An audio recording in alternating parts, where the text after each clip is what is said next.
Okay, g'day guys, what do you do? It's your boy NDRW back at it again with another show. Let's get it, let's go.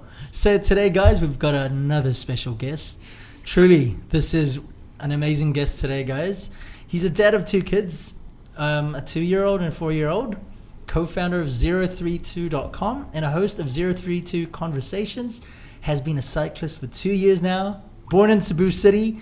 He's the co-founder of 032 and a podcast host. Let's all welcome the amazing Carlo Ismael Fernan Villarica. Yes. Hey, thanks for having me. Hey, thank you so much for making it to the show.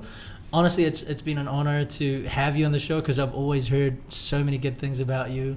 And we basically talked sort of off air on this one, but it's amazing how Cebu is a growing podcast community. Yeah, there's so many new podcasts coming up. Yeah, so for sure. I like it. It's nice to see. When you started, because one of the, I'd say definitely one of the, what would be weird to call your forefather podcast, but I think you guys were definitely one of the first few people to start podcasting in Cebu. Like 032 Conversations, you mean? Mm. Yeah, well, not. I think the one I saw who's really doing it first was Isa. You know Isa, please, Isa Perez. Oh, right. Yeah, Okay. She got married. I think her last name is Ganyong. Is she still doing podcasts? I think she stopped, but she used to do like this one woman show. One woman show. Yeah, like she'd just have a microphone in front of her and she'd talk about a topic, and it's actually really difficult to do. Yeah, I think I would always just run out of topics if I was just to go in front of the camera and talk. That'd be so Yeah, she was one of the first. Well, we did. Couple of years back, my wife and I, we'd be stuck in traffic and be bored, and then I remember we tried doing a podcast called "When a Boy Meets a Girl." We were still just dating, nice, and it was just us talking in the car, and we shared it on SoundCloud or something. Oh damn! Yeah, and it was really bad. What were the topics that you guys talked about? It was really bad. It was like, I don't know, 6 minutes of just. It was not shareable at all. It was bad. Hey, who knows though? Because I'm kind of amazed, especially with the vlogs nowadays. Anything is a vlog, pretty much. It could be the most mundane stuff, but people actually find it useful. So. Yeah, no, the vlogs. I watch a lot of cycling vlogs, Nice. and I've been tempted to do it. It just takes so much time. Yeah, especially with the GoPro and like the action cameras and sort of. But it takes so much time to produce one, to make it good. Yeah. Like a lot of hours editing. The editing sounds horrible to me. So I think the editing process is always the killer for most videos or just about any medium, to be honest. Yeah, that's why the podcast is a little bit.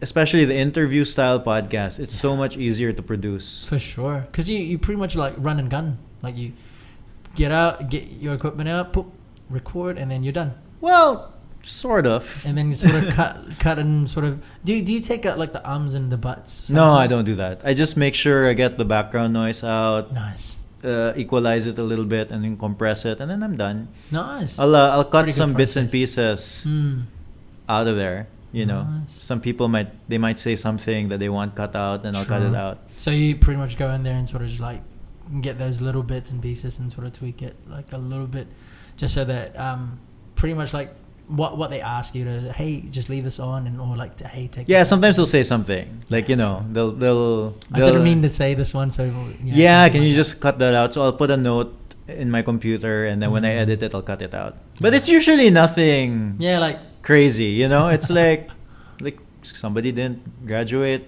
college, something like that, Or they might have mentioned a name. I've always heard like I think this podcast I listen to, they sometimes mention a name and they censor it out, and it's like, oh, that wasn't supposed to go there. Oh yeah. Something Yeah, like well, generally the people in my podcast we mention a lot of names generally, but they're usually in praise. Okay, it's usually something like, oh, I'm listening to these guys, or I really like this artist. Yes.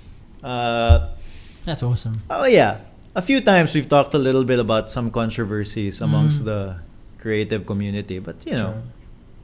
yeah. Damn, that's awesome. So, what got you interested with podcasting? Just to sort of start off, that space there. So it's funny because I think I mentioned off air that I started listening to podcasts years ago, like 5-6 years ago, and that was because I was stuck in traffic. Yeah. And then ever since I started listening to it, I've kind of wanted to do it. What was like the breaking point that you were like, yeah, I gotta do it? When I got to do it? Well, so that's the thing. So I mentioned like my podcast with my wife, like 2 or 3 episodes of. Did you have like an equipment ready? No, it's just my phone. Oh, just the phone. You know, it was bad. And then actually, some friends of mine, we have this. Do you know what a mastermind is? Mastermind. Like a workshop or like a class, that kind of thing? No, like a mastermind is when you get like your peers. So let's say guys or girls who are trying to do something entrepreneurial, somebody like who's not necessarily entrepreneur, but like they're trying to do something, and then they need a peer group to hold them accountable, that sort of thing. So I think I've heard of it. Yeah, so the mastermind is something that you meet up and there's an agenda. So like in our agenda, it's like 4 of us. Our agenda is we would have what's your wins for the month, goals, struggles, and then something cool. Okay. And then just doing that once a month, you know, it forces you to talk about the stuff that you're doing, stuff that you're interested in. So and it then, got you to talk about that. Yeah, you talk about it with your peer group. And then you're also held accountable. So like somebody will say, "Oh, I'm doing this," right? And then you show up next month and you realize, "Oh, I did not do what I was going to say I was going to do." But anyway, that's what the mastermind is. And my first real podcast was with that group. Right. So we would meet up every month, and then at some point we decided we should just be recording all the conversations. This. Yeah. Sure. So we actually released it. I think it was called Third World. Man, I'm blanking on the name. Third World Startup Podcast, something like that. That's awesome. Yeah, and then it was that was that. I think that was going on for about 6 months to a year. That's pretty good. Damn, that's a good run. Yeah. And that was like a weekly podcast. I think it was like every now and then. Every month or so. So that's not good. like super consistent, but every month.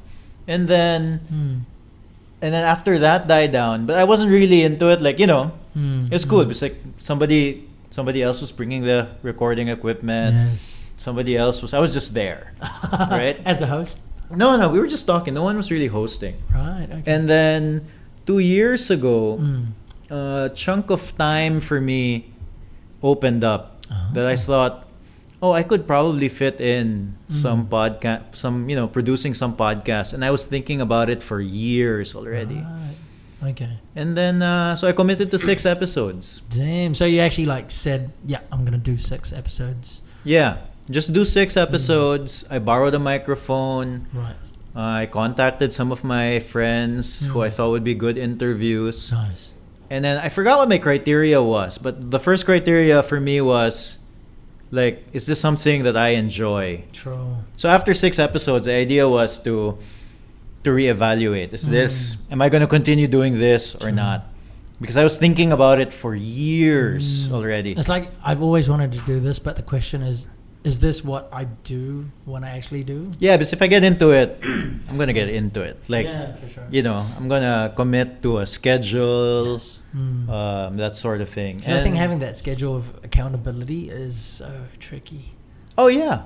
Yeah, do you have a schedule for this? Yeah, I usually do it every Thursday. Every Thursday, new episode. Like Thursday, I record every Thursday, 1 to 4 p.m. And it's like a set day. So I've blocked it out. All like the rest of my schedule, it's just like, nah, I can't do anything there. Oh, really? But how about the release of the episodes? The uploads, it's kind of like I'm still finding time for a good, like, hey, every Wednesdays at this time. You're still figuring that out. Yeah, because right now I'm just like, whenever I can edit it, because sometimes I get 2 guests on a given day. So, for example, Thursday, I get 2 guests. I think the most was 3. So I'm like, oh my God, how am I going to edit all 3 in time for next week? Because I want to release everything before I go on to the next one? The next recording. You know what I would do just to make it less stressful is just come up with a schedule. True. And then if you have a day where you record like 3 people, then you release that for 3 weeks time, right? Let's say it's once a week. So let's say your schedule's once a week, then you release it. So at least you have like some so like you have some ammo in your it's gun. It's a bad analogy. No. You get what I'm saying? I totally get it though. Yeah, because I think that's what I wanted to do initially, but then I get so antsy, so I'm like, I've got 2 episodes.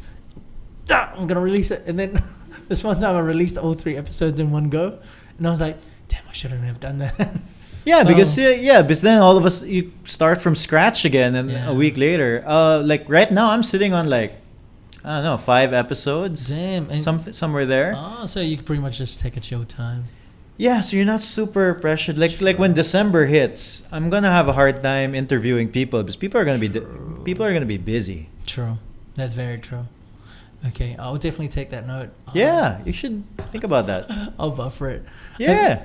No, so like for me, like so I released 6 episodes, and then the goal was, I think the criteria if I would continue or not would be, is this enjoyable for me?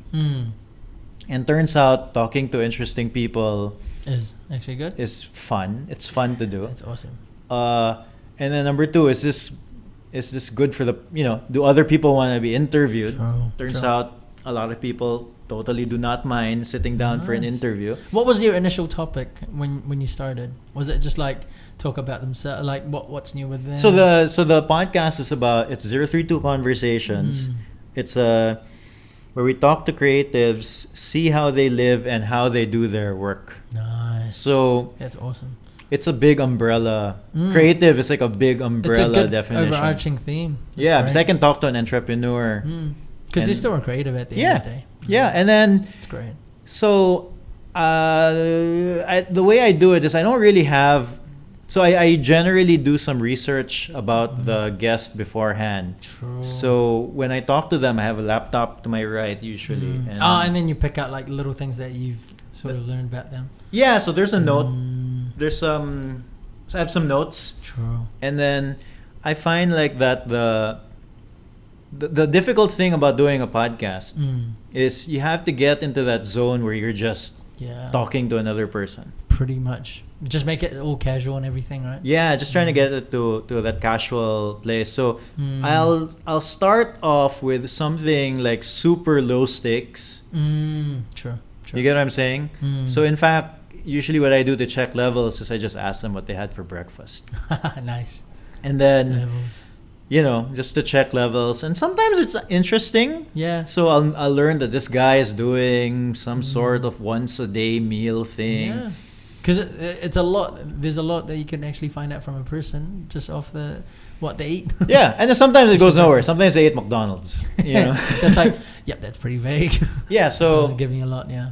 Yeah. So, but it's like low stakes, and then it gets the conversation going. It's a good gauge. Yeah. Yeah. Kind of icebreaker kind of thing. Sort of. I mean, sometimes if I don't know them, then I'll start with that and see if that goes anywhere. If it doesn't go anywhere, then I'll go to my real question, which is I'll try to start with another low stakes thing, like so their history, that sort of thing. Right. I think I'm the worst, honestly.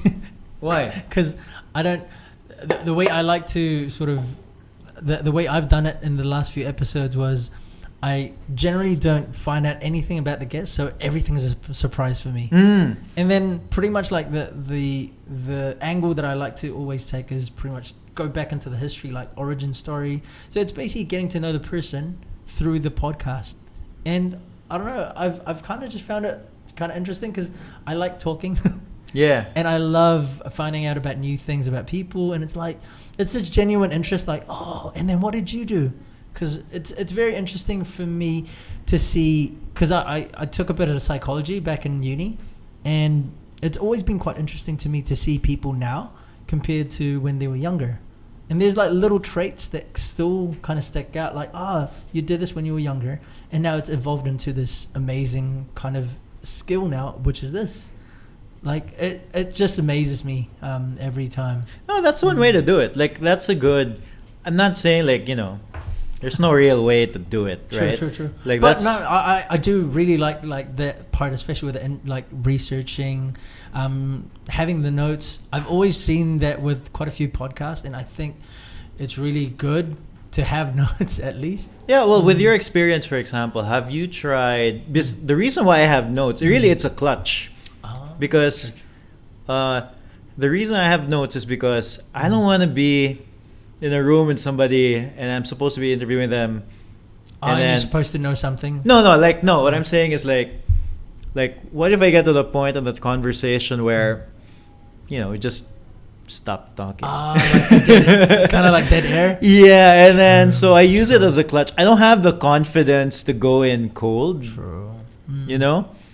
And then, I mean, have you ever experienced something like that? Like you've had a couple of episodes The podcast. already. Yeah. I think I like to ask so many questions. So I don't know. It might just be my crazy brain kind of talking here, but I'm just like, I think I'll just ask whatever, and I'm pretty random. So I usually ask a lot of things, and I don't know, like I kind of pick out things like, oh yeah, how did you? And then it's always like a trail of questions, and I kind of just pick up every now and then. So I don't know. But I think before, because I also used to do radio back in New Zealand. So there was like a bit of time when I did radio, and it would be these kind of older people. So I wouldn't really know what to ask. And then, especially if they're talking in the Philippines, like Bisaya agabon ko, so I can still speak in Bisaya. But when it's Tagalog, forget it. I'm just like, yeah, I'm not gonna. Because this one time, someone told me that, like, Andrew, wag ka na mag-Tagalog, di kita maintindihan. So I was like, I'm just gonna not speak Tagalog. Oh, dude, I grew up that way. Like, a lot of people here in Cebu don't speak Tagalog. True. Right? Exactly. But I remember growing up, and then, like, the kids in my class, they were all better in Tagalog than I was. Right. And it's like, mother, how? Well, I mean, it's not surprising. Nobody spoke Tagalog to me. I didn't watch Tagalog movies, Yes. Like, my dad would always tell me, read the Tagalog comics. And I'm like, I can't even understand what the first sentence is. And it's like, no. Oh, man, yeah. Like, Tagalog was a struggle. Like, I failed Tagalog in high school. Same. I think that was definitely my lowest grade right there. Like, really? Oh, yeah. Tagalog, for me, consistently, lowest grade. I think I would get like all passing grades, right? And then Tagalog's just like on the verge of like, oh yeah, no, there was that 1 year where I failed Tagalog. Right? I think I had that one time as well, because my dad would always push me to be in the honor roll, as most Asian parents would. And then this one time, I basically failed a Tagalog test, and that dropped my GPA to not being an honor student. And just for Tagalog. Yeah, just for Tagalog. Oh. And then my dad just got furious. He was like, read all the Tagalog comics. Like, you need to learn it, because he sees himself as a good Tagalog speaker. Well, I could argue that not the best, but he understands Tagalog well. Of course, like the Bisaya accent and everything, it's consistent, but he sees himself as a good Tagalog speaker. But for me, I never saw myself as that. So I'm just like, nah, I know myself, pa, so just don't. Oh, I was lucky. Like, my dad knew. My dad was just as bad as I was. Oh, okay, in Tagalog. That's so awesome. So he understands your pain. Yeah, to credit my parents, they didn't really put too much emphasis on grades. Oh, like it wasn't really dream. a big issue. Nice. I just did what I could. You're lucky. Oh yeah, I'm. That's awesome. I'm not complaining. Just to segue in, because actually one of the few things that I really like to talk about is the history. So you spoke a little bit about like your past, but could we go back to the very first time that you kind of like saw some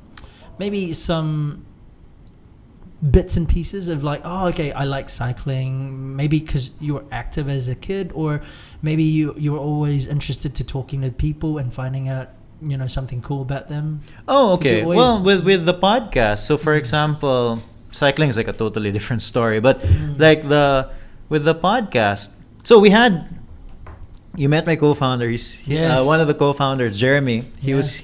Shout out he to was, Jeremy. yeah, he was here. I'm very surprised. It's actually good timing, right? Yeah, I know. It's crazy. So Damn.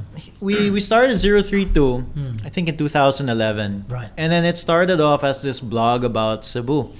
And this was so it started as a before. blog. Yeah, this was before like Instagram was a thing. Wow. People had Facebook, but companies were not using Facebook. Yeah, it was just social media. It was just social media. It was just people. And so we started it, and right away it got traction. People seemed to enjoy it. What were the topics that you guys talked about in Cebu? Was it like Cebu stuff? You know, like it was like a travel blog. It was, we'd write about restaurants, Nice. places to go. Yes. And then we were really, it looked really nice, but the writing wasn't really there. Like I was looking at one of our first articles. It had like 3 sentences. Really? Yeah, it Wow. was. I mean, yeah, but back then it was fine because there was no Instagram where True. that's normal now. You have a picture and it's 3 sentences and Yeah. then you're done, right? So since it got some traction, we're like, how can we? Number one, we got to keep this going, Yeah, for sure.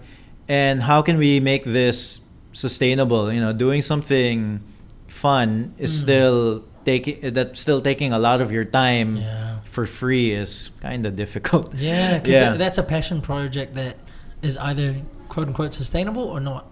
You know? Yeah, I mean it's fine. Like if you have there's nothing against passion projects. Oh, like for you sure. can if you have time to do it Yes. and you enjoy doing it, it's great. But anyway, we wanted to see where we could bring it. True. So we tried so many different things. What was the real interest when you guys started the whole blog? Was it just like, hey, I just want to express?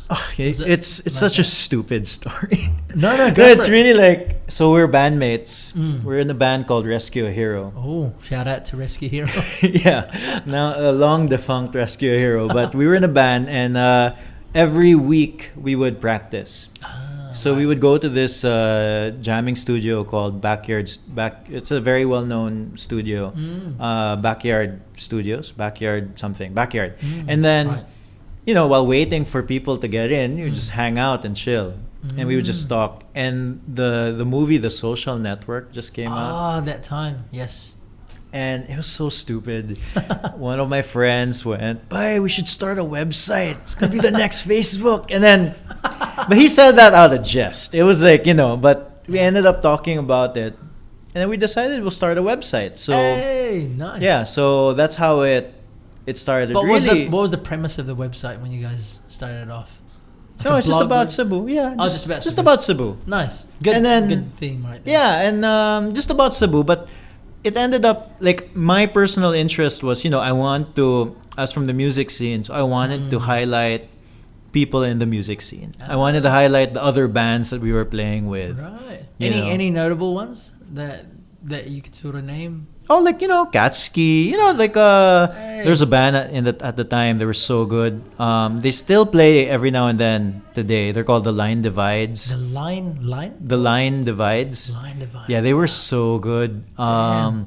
There's a bunch of bands, a bunch of other bands also, and then, but we wanted to feature that scene, Nice.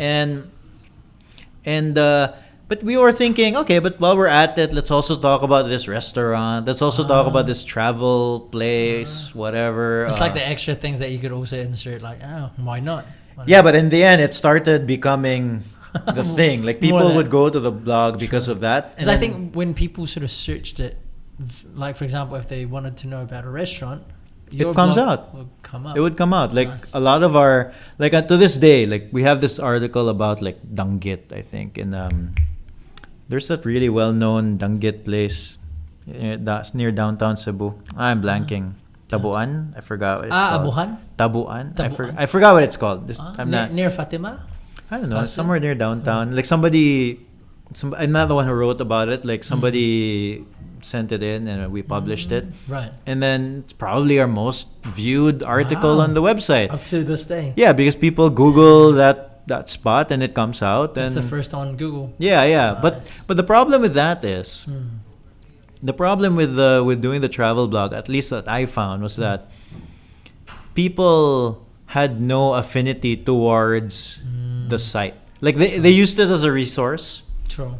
So, like Yes. here, like my example is like one time I went to Singapore, and then I like good coffee, Nice. and then so I went to Singapore and I wanted to find like where are all the good coffee places. I found this website that listed like 20 really good coffee places. So while I was there, I was looking at that site, Constantly. yeah, like all the time. Wow. Like, was it Zomato by any chance? Here's the thing, it was a blog. Here's the thing, Ah. I don't know the name of the blog. Right. So yeah, true. Yeah, I mean, I saw it on Google. I clicked on it. It just stayed on my desktop in my browser the whole time. I looked at it constantly, True. but I don't know the blog. Made? Yeah, I don't know who did it. True. True. And then I realized that we might get numbers, but who cares? True. Right? There's no actual true fan like, this blog made this one, so I'll actually follow the blog kind of thing. Yeah, well, some people do.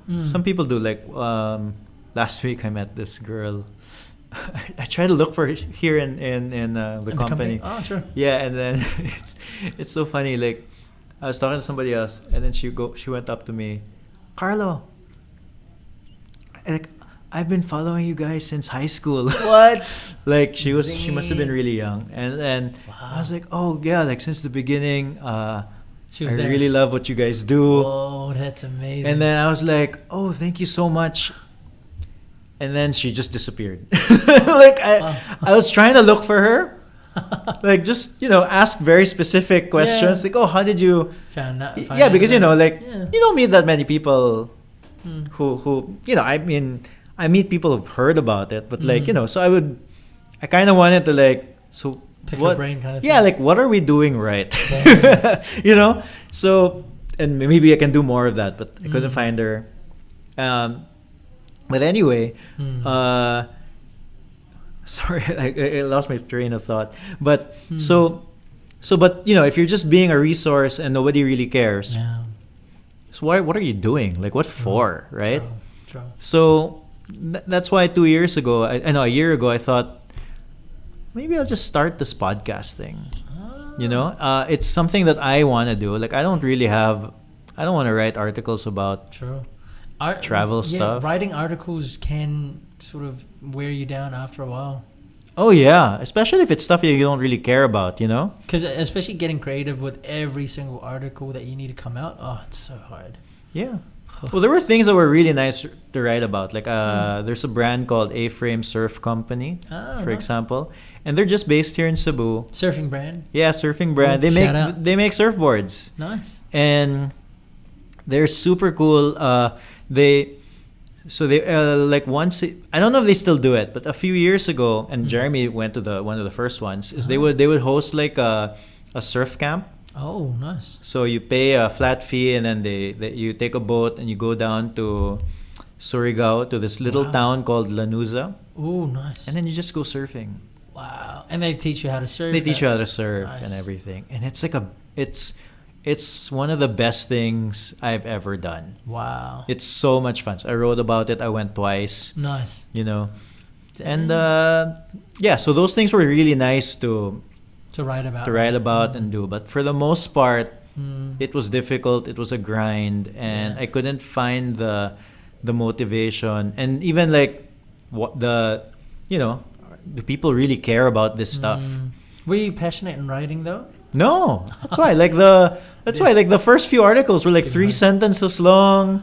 I mean, I learned to write. True. Was it because of mostly the you blog. doing the writing? The writing was mostly me. Well, the writing and the editing was mostly me. So somewhere in the early part of 032, it became clear that we couldn't do everything. I think our schedule was like 3 times a week. Damn. And you need to be accountable to it and everything. So it's like pumping out 3 articles per week. Yeah. So no, I mean, I just talked to like so many writers. That's crazy. I'd send out a Facebook thing. If you want to write, send it here. True. I think Also, you kind of crowdsourced the writing. a little bit. It worked a little bit. Like we got a lot of people to write, but it's a lot of hand holding. True. You know, a lot of editing, making sure the content is good. Yes. You know, so that sort of thing, and it still was a lot of work. True. And it just wasn't as fun for me. I mean, some people I'm sure really enjoy it, but honestly, to each their own. Hang on, I'll just Oh sure, yeah. pause for a second. Reset the camera. So it just stops. Yeah, it stops after 30 minutes. And then it should go. Cool. And ready. Sweet. So that's honestly, with writing, it definitely wears you down, especially even more since you didn't really enjoy doing it in the first place. Yeah, well, that's a thing though, because you know if you read about people who write, like really write, it doesn't seem to be very enjoyable. The actual task of writing is really difficult. It's nice when you're done. Yes. That's when people enjoy it. Yes. You know? It's like that feeling of, it's over. Yeah. You know, you published your article or whatever, and you know, but it's hard. It's a grind. Yeah. Because especially with a lot of creative stuff, I see two sides of it as well. One is the grind, which is pretty much like the hustle. You create it, you create everything, you put it together.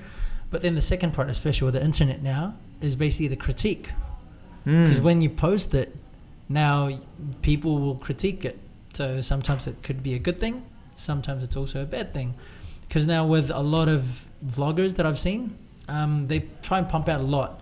But then when they see the comments, they kind of like wear down, because it's like, after, let's say, 50 hours of editing, let's say, we'll just put like a random number out there. And then they thought that it was going to be a good thing. When they release it, it's shit, it's not good. It's like, all that work for just that. So it really wears people down, you know?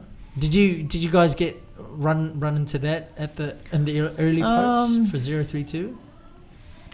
Not really. Part of it was that, part of the problem was, you know, we weren't saying anything. We were just like, you know, this restaurant is good. Just narrating everything. Yeah, like, you get what I'm saying? Like, we went, this is a new place in Cebu. Try out this new place.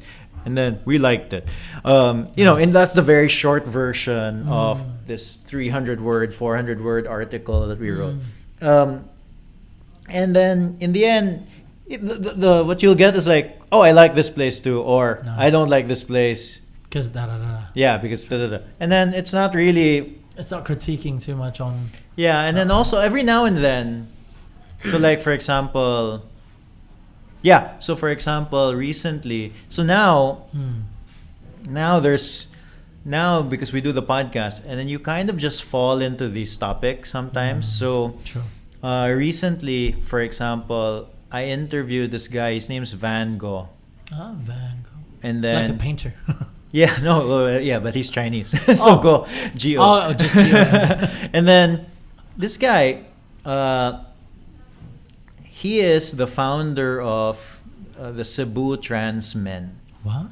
So, you know, he was born a woman. And he looks like a dude. You wouldn't know. I learned a lot of things when I interviewed him. Like, apparently he's passing, meaning he passes for a dude. Oh, damn. So, you know, like, if you see him, you won't know who. You wouldn't know that. But he sees himself as a guy, or he sees himself as a guy. Ah. So that's why they did all these things. He did all these things to be to look the part. Yeah, and then with that interview with him and Jude Bacalso as well. Oh, Jude, I think I know Jude. Yeah, Jude Bacalso is like a really well known host here in Cebu. Host. She's great, and that's awesome. Yeah, so that interview opened my eyes to the difficulties of the LGBT community. For example, like this is not a community that I am a part of, but I don't know much about it. True. But Same here. But it became clear to me just talking to them. There's real struggles here. Like the whole they can't get married thing, for example. Really? They can't? Oh, you don't know? Okay, so here in the Philippines, because gay and yeah, gay marriages. I mean, like, by law, you have to be a man and a woman to get married. So, because he was born as a woman. Is that right? Or? Yeah. So if he's in another relationship, the law sees him as a woman, and then we'll see another woman as a woman because even though he sees himself as a guy. Yeah. Right. So here because it's a Roman Catholic, heavily Roman Catholic country. Very true. And then unfortunately, when I heard, okay, if you're gay you can't get married, in my head, so what? You don't need that. Just don't get married. Who cares? You have each other. But there's some very real legal issues when you can't get married to somebody. Yeah. So if you marry somebody and you have property and then you die, it goes to your wife. Okay? And so if you're like a dude, a gay person, a dude. I'm going to get the terms really wrong. But anyway, if you're a gay person and you want to get married to another gay person, you can't. So if you have property that you want to transfer to your partner and then you die, you can't do that. It's just not it's not automatic. Because of that. If you're in the hospital and then you are sick and then they put you in I don't know the word, the ER or something, and then the rule in the hospital is you have to be family to visit. Wow. So they can't even visit. They can't even visit. Wow. That's crazy. And then so they don't care about the whole religious thing. They don't need to have a church wedding. Wow. I never knew about this. That's crazy. So this opened my eyes. Yeah, for sure. So now when I see something online, like a month or two ago, there was something about the Soji. Yeah, the Soji bill. Soji bill. So I shared it. Because you're now a bit more empathetic. Yeah. To the whole thing. Wow. So I shared it on our Facebook, and then the comments were largely negative. Of course. As it would. Yeah. Yeah. Because I think most people are just misinformed rather than informed correctly. I think I think they just don't understand. Yeah. Because I think the most prominent issue that sort of stands right now is that gay person who went into the toilet of the women.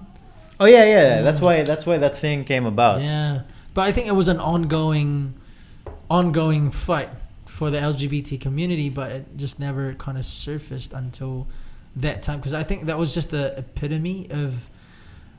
Because I think there's always been a stigma, especially with the LGBT community, and it's just a sad thing. Because I think they do have actual problems that they do want to come about with it. But with that issue that surfaced up with the toilet and everything, that was just something that you're not making sense like this one. But I think there's some actual sort of sense to it. But we just misinformed or just ill-informed at that. Yeah, no. So people, that's why. So like you can see on your like Facebook feed who's, I don't know the term for it is, but you can see people who are clearly. You would think that they would are positive towards that community, but they're not. So it becomes clear who's who and what. Yeah. That kind so maybe things like that. So those are that's an example of like negative comments that we've been because there's something real. True. As opposed to, I really liked going hiking in this mountain. But I think that's the awesome thing, especially with your blog, just to sort of bring back everything. It's just the awesome thing with the blog that you guys started is it's a safe place that you guys could really just sort of express like, hey, I like this restaurant, I like this place, and especially when you shared about the surf thing. Oh yeah, that was really good. It's an amazing experience because I think it's also the reason why vlogs right now are such a huge hit because it's just authentic experience that you're sharing like, hey, I'm not promoting this, but I just really enjoyed it. They happened to invite us and it's like, this is an amazing feeling and you guys should really check it out. That kind of thing, Oh, yeah, no, that's a nice thing with the vlogs because there's a whole visual aspect to it. And then the truth is people really don't read. True. Unfortunately. Yeah, people don't read. So I really like vlogs. Sure. Yeah. It's just a pain to edit them. Yeah. Because I this one time I actually just to share a little bit, I tried to do a 2-week vlog and I edited every day, like Oh, a yeah. daily vlog Yeah. for 2 weeks. Nearly killed me. Holy crap! Yeah, Casey Neistat did it for like A 2 year? years or something. Yeah. Because when I found out about that, I was like, I gotta try it out for 2 weeks, just so that I could say that I've actually done it. Oh my god, it's so hard. It's hard. You're the person who's bringing a camera around. Everyone looks at you weird, and then it was so hard. Like there's a lot of weirdness that goes about with it because you're talking in front of a camera, like you're sharing about your day, and you look like the most narcissistic person ever. Oh, probably. Right? Yeah, but I don't know. Like it's something Yeah, I enjoy watching it, especially if it's something that I found that if it's the first vlogs that I started watching was Casey Neistat Yeah, because I was Casey. before he started vlogging.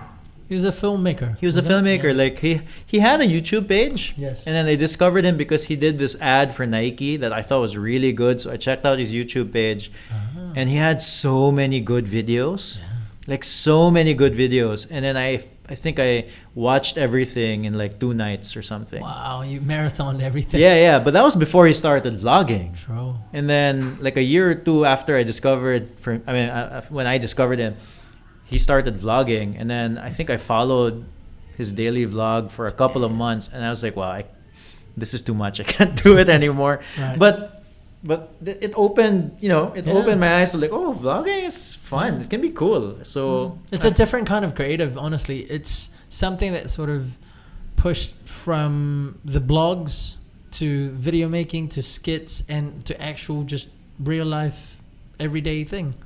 'Cause yeah. that's the amazing thing. It's like a reality TV show, but it's authentic, right? Yeah, it's do you watch vlogs? Yeah. Like who do you Casey Neistat. Oh, Casey Neistat. But now not so much. Used to watch it really like intently. I watch like do you know Just Kidding? Just No. Kidding News, Just Kidding Party.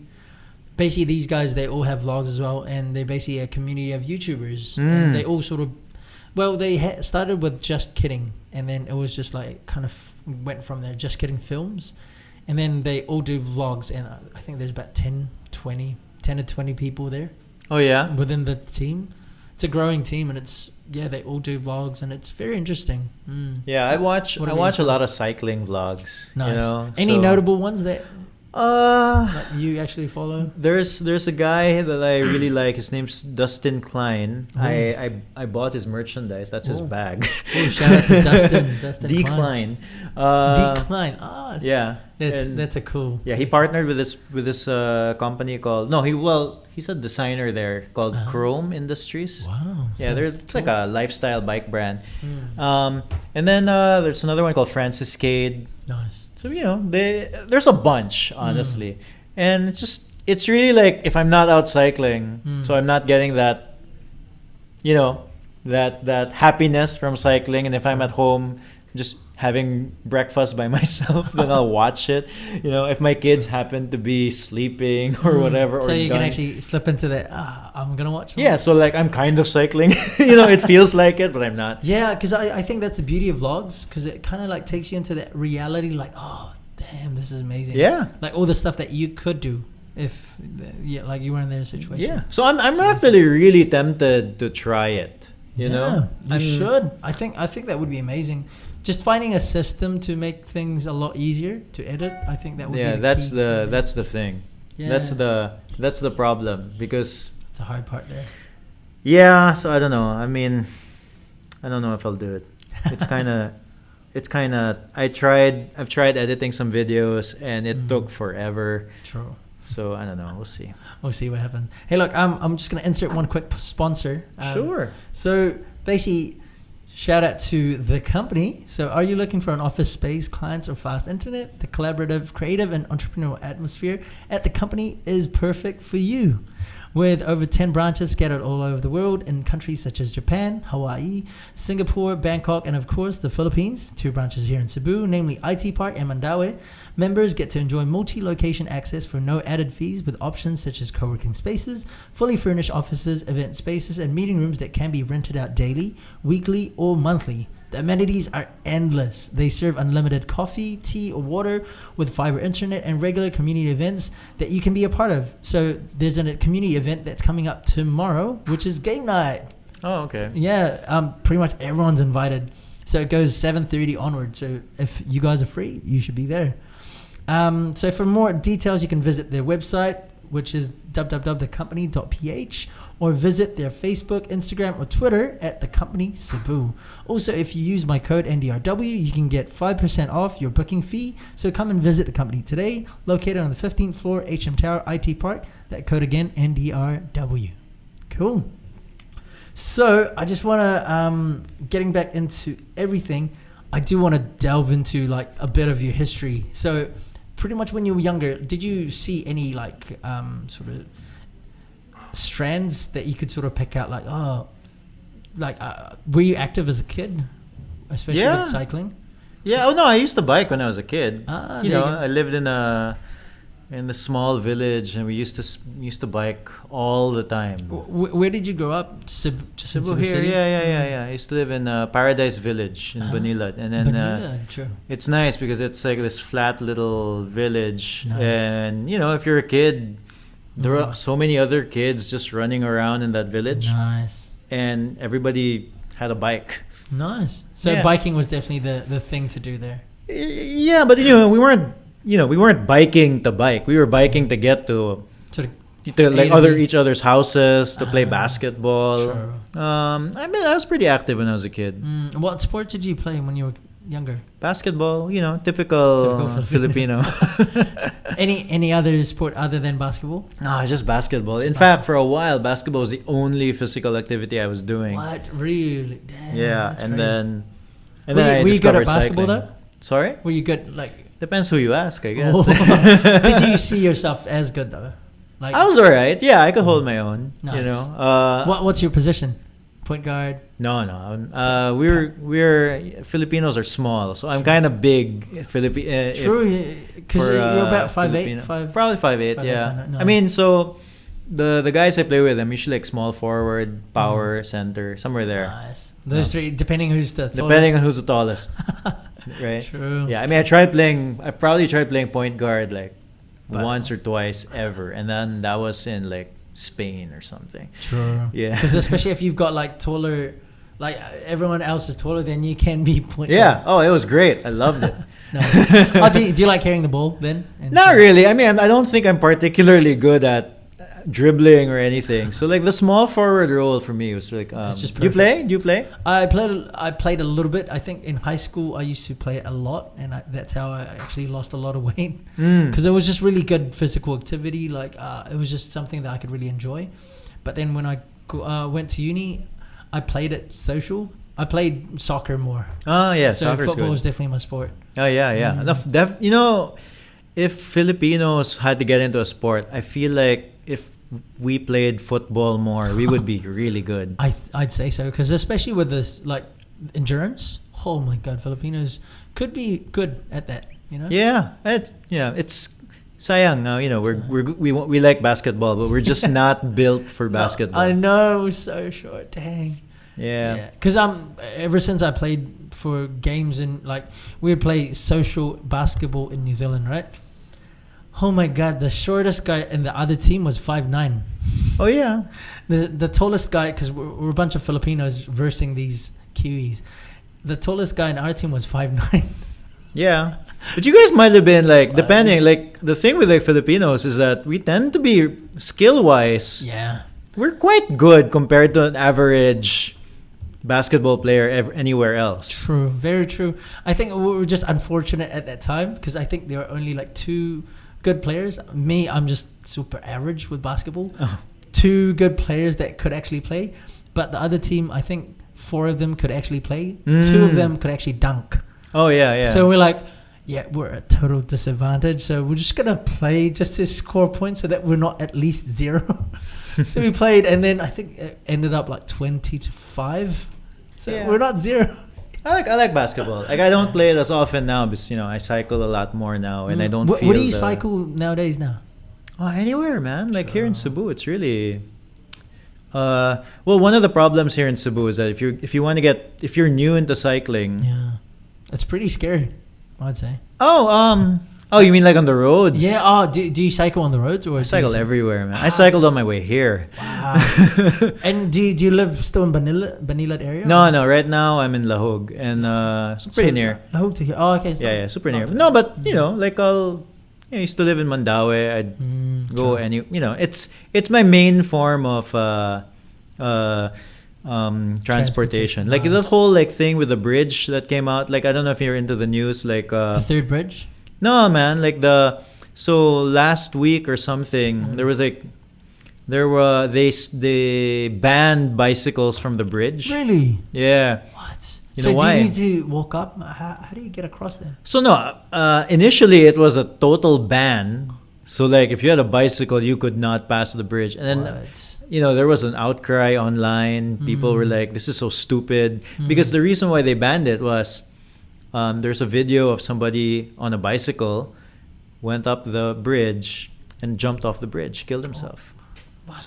So That shouldn't be a point of saying like, oh, all bicycles should be banned. Like that's the thing. So stupid. Like it's anyone so with a car, stupid. anyone with a car could actually just drive up and jump off a bridge. That doesn't Yeah. limit that. I mean, like Stupid.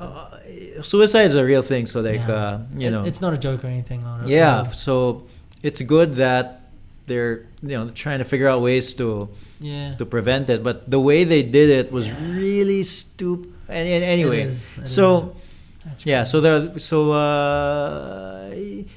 so I'm big on like bicycle as a Nice. commute, as a good form of transportation. And this has only been for the last 2 years, right?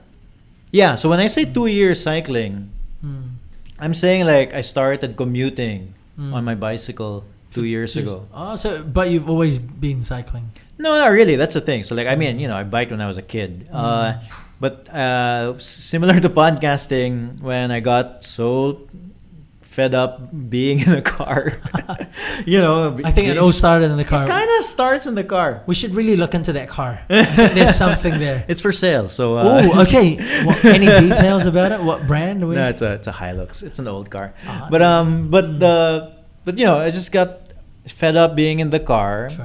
And then I remember that at that time we recently visited Copenhagen.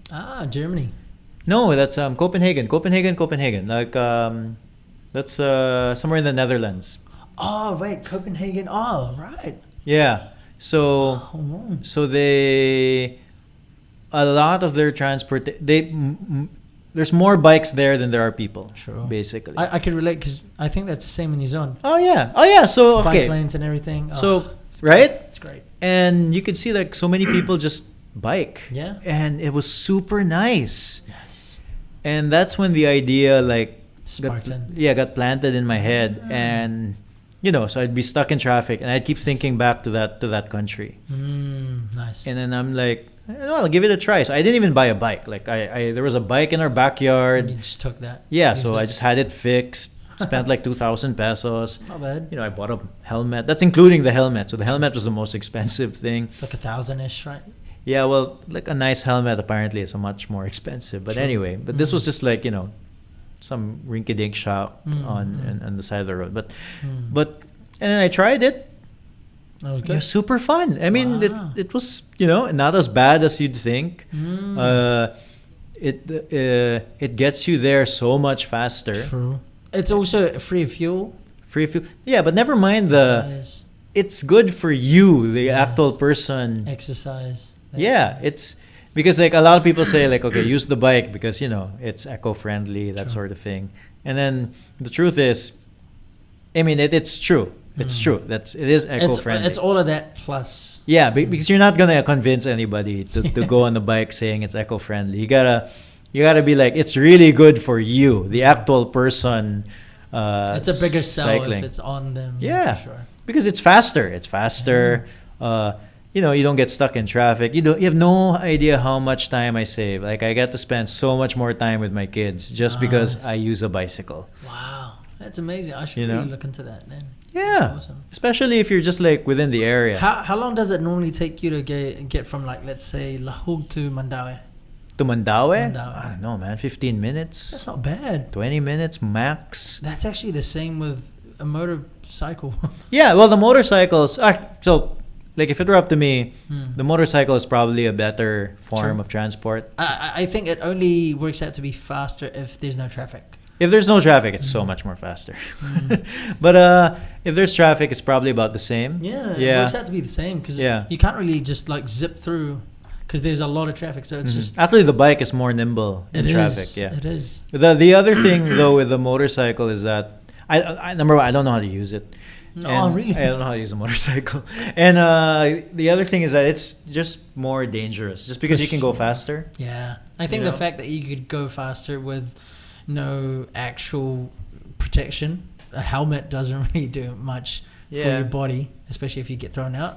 You know. Yeah, but so one of my podcast guests, his name is Paul Villarica, and he's an urban planner. Ah, nice. So he also started cycling like 2 years ago. Ah, nice. That's awesome. Yeah, so unfortunately he's not an urban planner anymore. He Oh. was working for the Cebu city government. Wow. And you know, Mm. unfortunately he's not there anymore because there's the whole new election. So Sure. you know, the change regime. But Mm. he was really pro cycling, Wow. especially after he tried it himself. Mm. But he was saying that in terms of fatalities in the world, Yes. it's still the car that Right. has the highest percentage. True, because I think there's also that stigma of I've got a seatbelt, so I'm safer now. Yeah, and the cars are much faster. Yeah. You know? Now, here in Cebu, it's not. In the Philippines, generally, it's not. But like when you go to like US, Yeah. probably in New Zealand too, they're going 180. Especially Europe, because there's no speed limits there. Oh, yeah? Oh. It's crazy. Germany, I think that's notorious for having like 200 kilometer speed Oh, limit. yeah? Or I'm no so speed limit. scared every time I get to the freeway. It's crazy. I don't drive in the US. My wife Just drive there. is the one who drives there. True. I don't touch the car there. Wait, did she grow up in the States or? No, she spent some time there. Ah, She's a US citizen. there you go. But she spent some time there, but she grew up here. Yeah, because I think over time, like for example, just sort of thinking through with my parents, even my sister, they really prefer driving cars because it's just more convenient. You could pack a lot of stuff into the car, it becomes your second room, perhaps. Yeah. For a lot of people, and yeah, that's a difficulty there as well. It can go faster, and I think I'm also quite. I'm guilty of this. I like to drive really fast. And I can see some downsides to it because I think my last job, I would spend about 8 hours at least driving. Really? Yeah. So This driving is back from in New place to- Zealand? Yeah, back in New Zealand. Because I used to be an account manager for the whole of New Zealand. Mm. So I would, especially South Island, because it's such a huge piece of land. So you don't normally fly up; you just drive up, because it's a lot easier. And then when you go up north, which is the next island, then you just fly up and then just rent a car, and then you could at least drive around. You know, but I'm not saying cars are bad. I'm just Yeah. saying like the thing with, at least in the Philippines right now, True. there's an imbalance Yeah. towards cars. Yeah. So that's what's causing a lot of this congestion. Yeah, for sure, especially for Cebu, because I think it's Yeah. just not built It's not. well for cars, because the streets are so small. Yeah. Crazy. Well, should listen to that interview with Paul. It was actually Oh, really look into interesting it. because if you think about it, Mm. Cebu is built for cars. That's why there Oh, is are. it? I mean, it's built for cars in the sense that all the laws, all the roads are made because they want But, to have cars, which True. is part of the problem. So they're, in a way, mm, it encourages you to have a car right. because public transport True. isn't great. True. There's no bike lanes, so why am I gonna bike here? True. Uh, True. It depends on the perspective that you look at it. That was a really Mm. interesting thing when I talked to that guy Paul. True. I'll definitely listen to that because I'm super interested because I sort of hear a lot of talk about like, oh, Cebu's not built for cars, and I think the most prominent one that I hear a lot is apparently Cebu sort of became a city too quick. That it wasn't able to adjust all the streets to make it more wider to fit 2 lanes or even 4 or 6 at that. Yeah, no, like- but that's the thing though. Like, what is, so Paul has this story in my podcast, Yeah.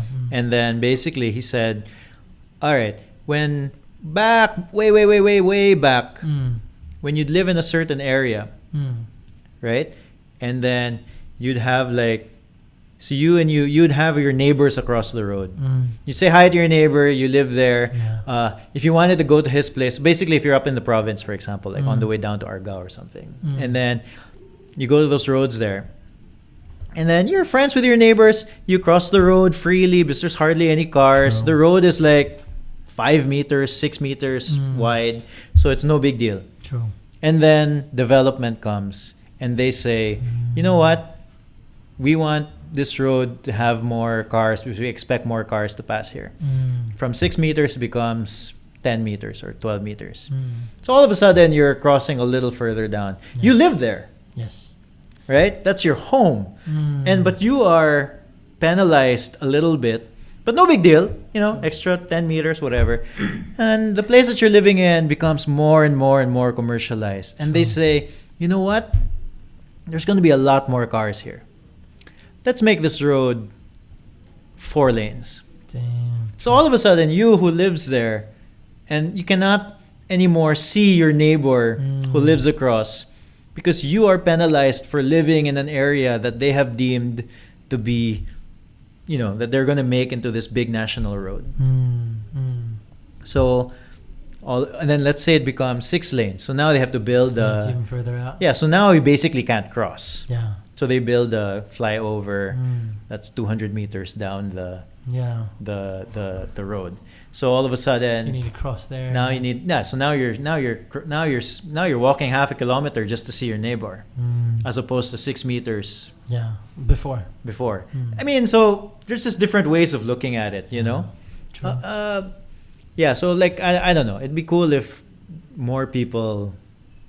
It'd be cool if the government did just looked at other forms of transportation. True. I definitely do agree, because especially with the state now, there's too many cars on the road. Yeah, and then but Influx. yeah, and then it's like people.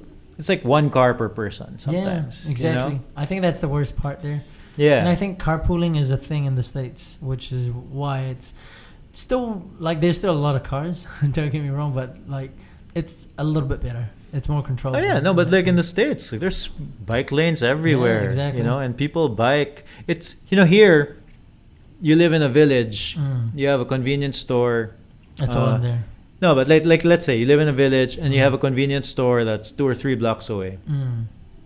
To go to the convenience store, you could walk it, True. or you could take your car and then just to buy Cheetos or whatever And it then- is, and then come back. Yeah, I think it's a lot of hassle for a car. Yeah, no, but a lot of people are doing that in one way or another. What did he call it? Like unnecessary trips, True. right? That's very true. Yeah, it's fun though. It's fun the stuff that you learn doing a podcast, For sure. especially For sure. with Definitely opens up your mind, I'd say. Oh yeah, for sure. You come in having this initial thought, and then you come out that really changed my mind. I see a lot better perspective, because I'd be super. I think after this show, I'll definitely listen to that podcast that you had with Paul. Yeah, Sounded really interesting. it was a good one. It was Awesome. yeah, especially with this whole the bike ban on the bridges issue that came Yeah. out last week. Sad. That's really sad. Yeah, so a lot of people. There's a lot of people who just because most of the people who use a bicycle, they can't afford. Yeah. To them, they're saving a lot just not taking a jeepney. True. So, and that's their main form of transportation. And for a while, they stopped It's just sad, especially if you live on the edge of the bridge, then you just need to bike across. Now you can't do that. Yeah. It's sad. That's Yeah. really Well, now you can. Well, you can't bike. You'll have to walk your bike sad. Yeah. through. I mean, That's at least, but there's nothing being done to, Because I think the actual problem wasn't the bike. Biking. Oh, the Suez. There's no. It doesn't. That It's so wasn't- stupid. yeah. That's why I can't understand. That's so sad. That's crazy. Hang on, I'll just reset the camera Sure, man. again. Then I'll insert a sponsor.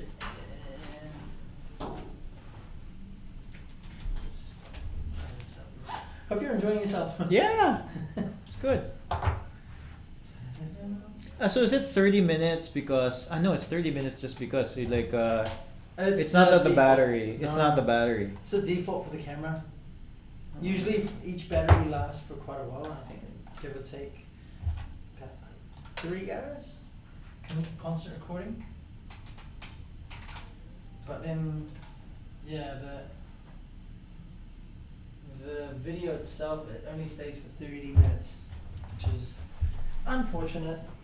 But hey. There we go, and then we should insert a quick sponsor. Cool, bananas. Cool, we're back, and I just want to insert another sponsor. So, do you need furniture or corner for your house? Furniture City is the biggest showroom in Cebu. They offer the world-class beds, from sofa beds to recliners, or just about anything that you need for your furniture needs. They distribute top-of-the-line brands such as Eurotex, GLC, Lindbergh, and much, much more. So visit their Hernan Cortes branch, which is in Mandaue. For more info, check out their Facebook page at The Furniture City. Cool. We're back on again with Carlo. So, Carlo, just to finish off, basically with your interest with getting into like the podcast and everything, did you see any sliver of interest when you were younger, like starting the blog, anything? Did you see any like traces, like when you were a kid? Did you? I was always. So when I was a kid, I think so. I was always interested in media in general, but like it wasn't. I didn't look at it as media. True. You get what I'm saying? Like, so I used to be in a band. I used to play a lot of guitar. Yes. So even before that, so I like to play video games. Yes. So I remember the first magazine that I had was a Game Pro. It was a video game magazine. Oh. Right. And then I loved that magazine. Like I was so happy to have it. Nice. It's just before the internet. Yes. Before everything. And how long ago was that? Like like I was in grade school. Grade school. Oh wow. You So that's when it started with like the whole, like finding out about media and what you could sort of do with it. In a way, because like over the years, then I learned guitar, and then so I would buy all of these guitar magazines, this Guitar World. But then you would still read into it, because I think I know quite a few musicians that they just play guitar because they just love playing. It's the art there. But then there's also another one, which is more the like finding out about the guitars, what I can sort of do. No, so I got into it. Like I'd read interviews. So the guitar magazines had like, all right, what is Jimmy Page using? Nice. What is his guitar setup? This is his guitar. This is the pedals he used. What is Stevie Ray Vaughan doing? What's his secret weapon? Turns out it's this Ibanez Tube Screamer, I think what it was called. It was a little pedal. It was like a pedal that he. Yeah. I think it was called a Tube Screamer. Wow. So things like that. Like I liked reading about those things, and then I found out that every time I had an interest, I would buy a magazine about it. So it was always that magazine that was your sort of entry point. Yeah, in a way, like even when I moved to. So I stayed in like Spain for a year in Madrid. Oh. And Madrid, nice. I made sure to always get there was an expat newspaper called In Madrid, and then I would always get that newspaper. Right. And the thing is, over the years that died down because the internet's there. Yes. It's a lot faster now. Yeah, and you get if you're interested in something, it's really easy. So now Now it's changed. My media habits have changed in a sense. So I'm like I got into cycling recently. So I watch a lot about cycling through YouTube. Yes. But in general, I've had that interest in media in that sense because I'm a consumer. Yes, media consumption right there. Yeah, that was my consumption habits. True. So, and podcast is the same thing. So 5 years ago. Yes. Started listening to the podcast, and for a while that was the only thing I was listening to. So I figured out what I like, what I don't like. Yes. And then over the years I was like, when I started 032 Conversations, I decided, okay, this is how I can format the podcast. It's like something that was sort of like your take on that platform? Yeah, like I am very clearly following certain people on their style and how they do things. Like the format, for example. The format I got basically from when I say format, it's like the outline, the run of like the start to yeah. Like I'm assuming based on how you've done this is that the audio that you're going to use is the audio. You're done, right? Yeah, pretty much. So like the way I do it is I follow this guy. His name's Mark Maron. He has a podcast called WTF. It's one of the OG, like real OG podcasters. Damn. He's a good story. But anyway, he has an interview. That's the whole thing. But in the beginning of the show, he basically talks for like 10 minutes. Oh. Talks. What does he talk about? It's like basically it's like a anything like it's a diary basically, and then he'll introduce the host. That's where it is. Right. What he's been doing. But the idea there is he started doing that because that's where he talks about sponsors. That's where he talks about. So he gets everything out. He gets everything out in that chunk of time. Nice. And he also has an outro. And in the outro, it's like, oh, I really like that conversation. And then I basically do the same thing. That's awesome. And then he'll thank the sponsors in the outro. And the other thing that he does that I haven't done because it'd be so blatantly copying him would be he'll play like guitar in the end. Nice. Electric guitar. He himself plays like he'll play it. Like here, awesome. this. All right, so some of you have been wanting some guitar, and then you could hear it. Like he'll plug in, and then he'll just play guitar. And then after he does his riff, and then he has a catchphrase. I forgot what the catchphrase is. That's his kind of outro. That's his outro. Wow, that's amazing. Yeah. So that's cool. So I basically just followed his format. Yeah. And it's a little bit more work though, because now after I do the interview, then I have to record something. Clean up the audio and everything. Record something in the beginning and in the end. So you pretty much like do the spiel in the middle. I mean the interview, and then you put like an intro spiel and outro spiel. Yeah.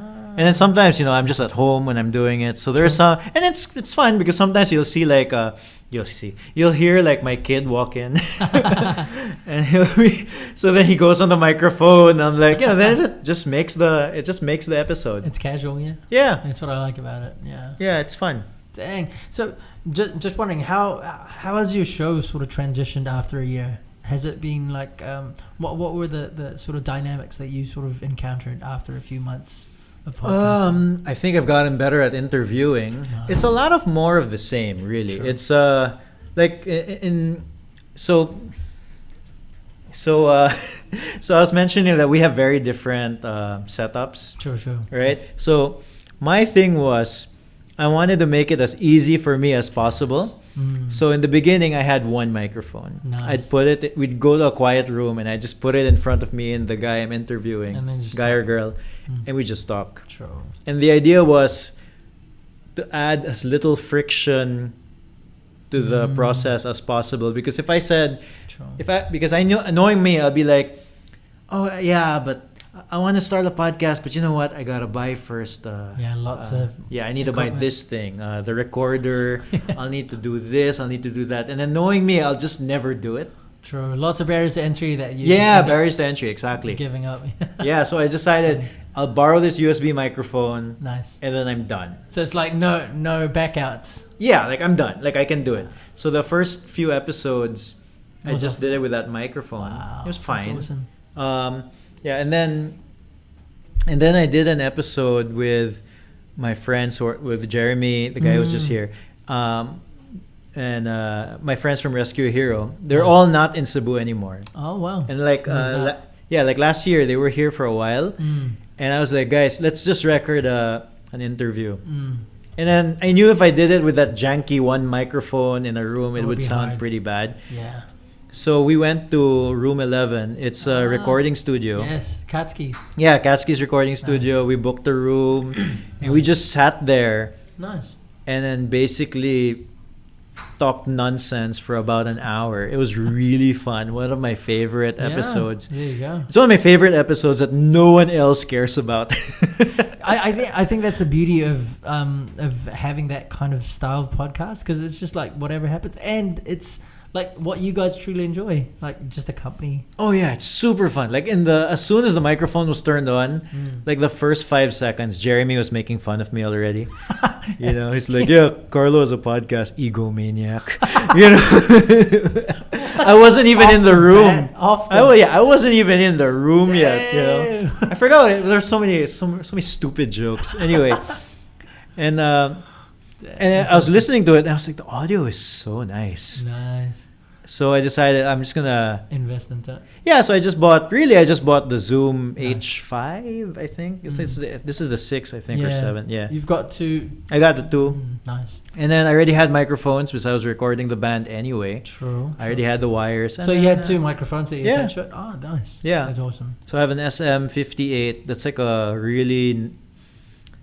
like a legendary mic. Like it's, you know, it lasts forever.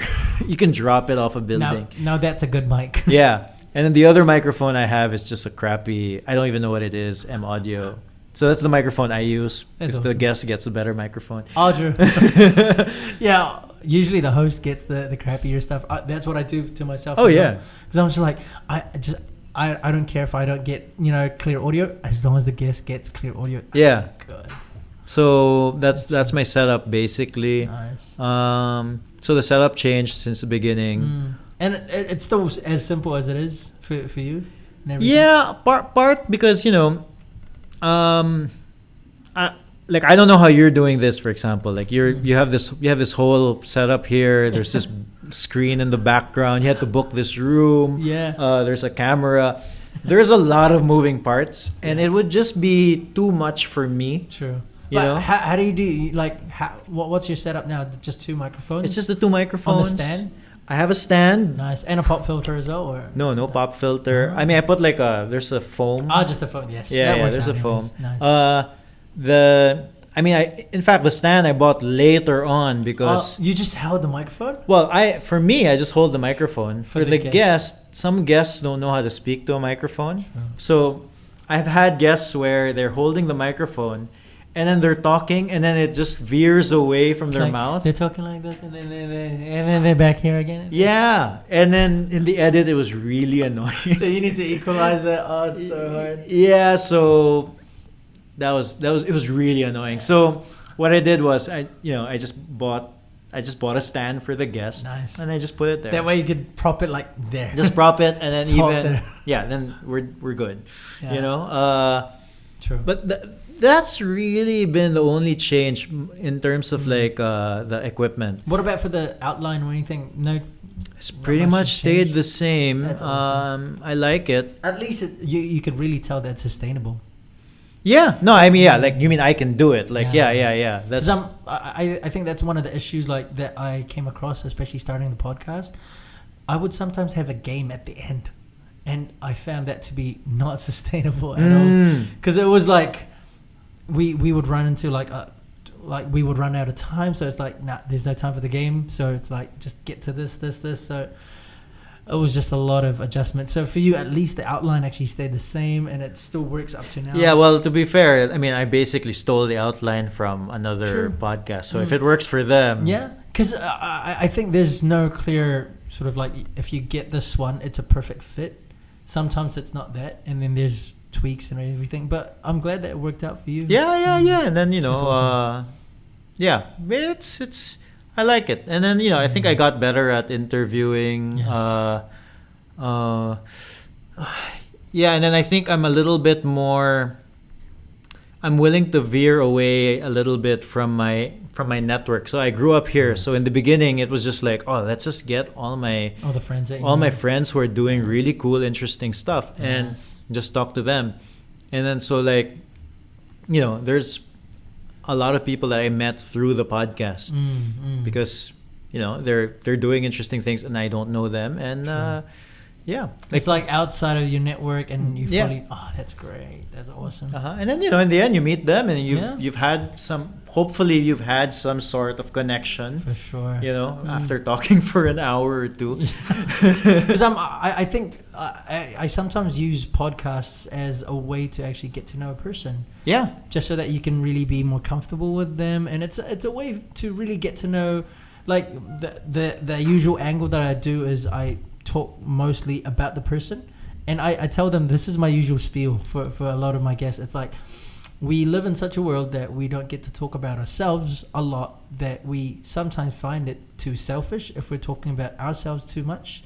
So I use this platform as a way that, hey, look, feel free to be able to share about what your story is, where you come from, and who you are all about. And there's no sort of there's no guilt that I'm talking too much, I'm so sorry. Like, you don't have to say sorry, because this is the platform where you can just express yourself. And yeah, I think that was one of the reasons that I truly wanted to start the podcast, because it's like we just need that exhaust form of I don't know where that. No, I get what you're saying. Like a friend of mine, he asked me when right before I started the podcast, he asked me like, so what's your pitch to the guests? Like, how are you gonna get them in? Yeah. And then I didn't even consider it, because I was like, I was telling him, because people, it's how often do you get to talk about what you're doing, right? Exactly. And it's like it's a license to do so. Yeah, exactly. And people are doing interesting stuff. Yeah. And it's not mentioned too often, and they don't get the opportunity to talk about it, which is sometimes they do. Like like sometimes you'll get some of the people I've interviewed, they'll get like a newspaper interview, for example. But if you read it, they'll say something super which is a great thing about the podcast. The nice thing about the podcast is you can really dive deep into a topic. You've got time. You have the time. Yes. It's perfect for that. For so sure. the problem with like a newspaper interview is, they'll you'll talk about something. Oh yeah, this is my process. This is what I do for this. Let's say I'll talk to an artist. Yeah, this is what I do. I put the canvas there. I put whatever it is, right? Yeah. And then once the article comes out, it's like a one sentence thing about their process. Multidisciplinary artist. Yeah, And, they sum it up, and then it's a good thing if they capture it, but half the time it's not hard. really. It's hard to do it. It's really hard. Yeah. Because even the people that do it themselves, they can't even capture it into one. Sometimes they can't. Yeah. And I think that's the beauty of the podcast now, because at least it gives them the opportunity to really expound on an idea or something interesting that they're doing, right? Yeah, and it's nice. It's also going back to, you really get to connect with a person. Like, there are some people that I've met through the podcast or reconnected through the podcast that, I probably never sent them a DM before in my life, but now we'll have like conversations. Yes. Even if it's never mind face to face, but even if it's just on Instagram, like on the back end. Oh yeah, bye. Yeah, like you're into cycling. Let's go cycle. Let's go bike or bye. That sort of thing. Like this friend of mine, he was my batchmate, and then I interviewed him because he ran like 100 kilometers. Damn. He joined this Ironman? No, like 100 kilometers. That's like an ultra marathon. It's like they're like an ultra endurance athlete. So Ironman, for example, the one here in Cebu is 50?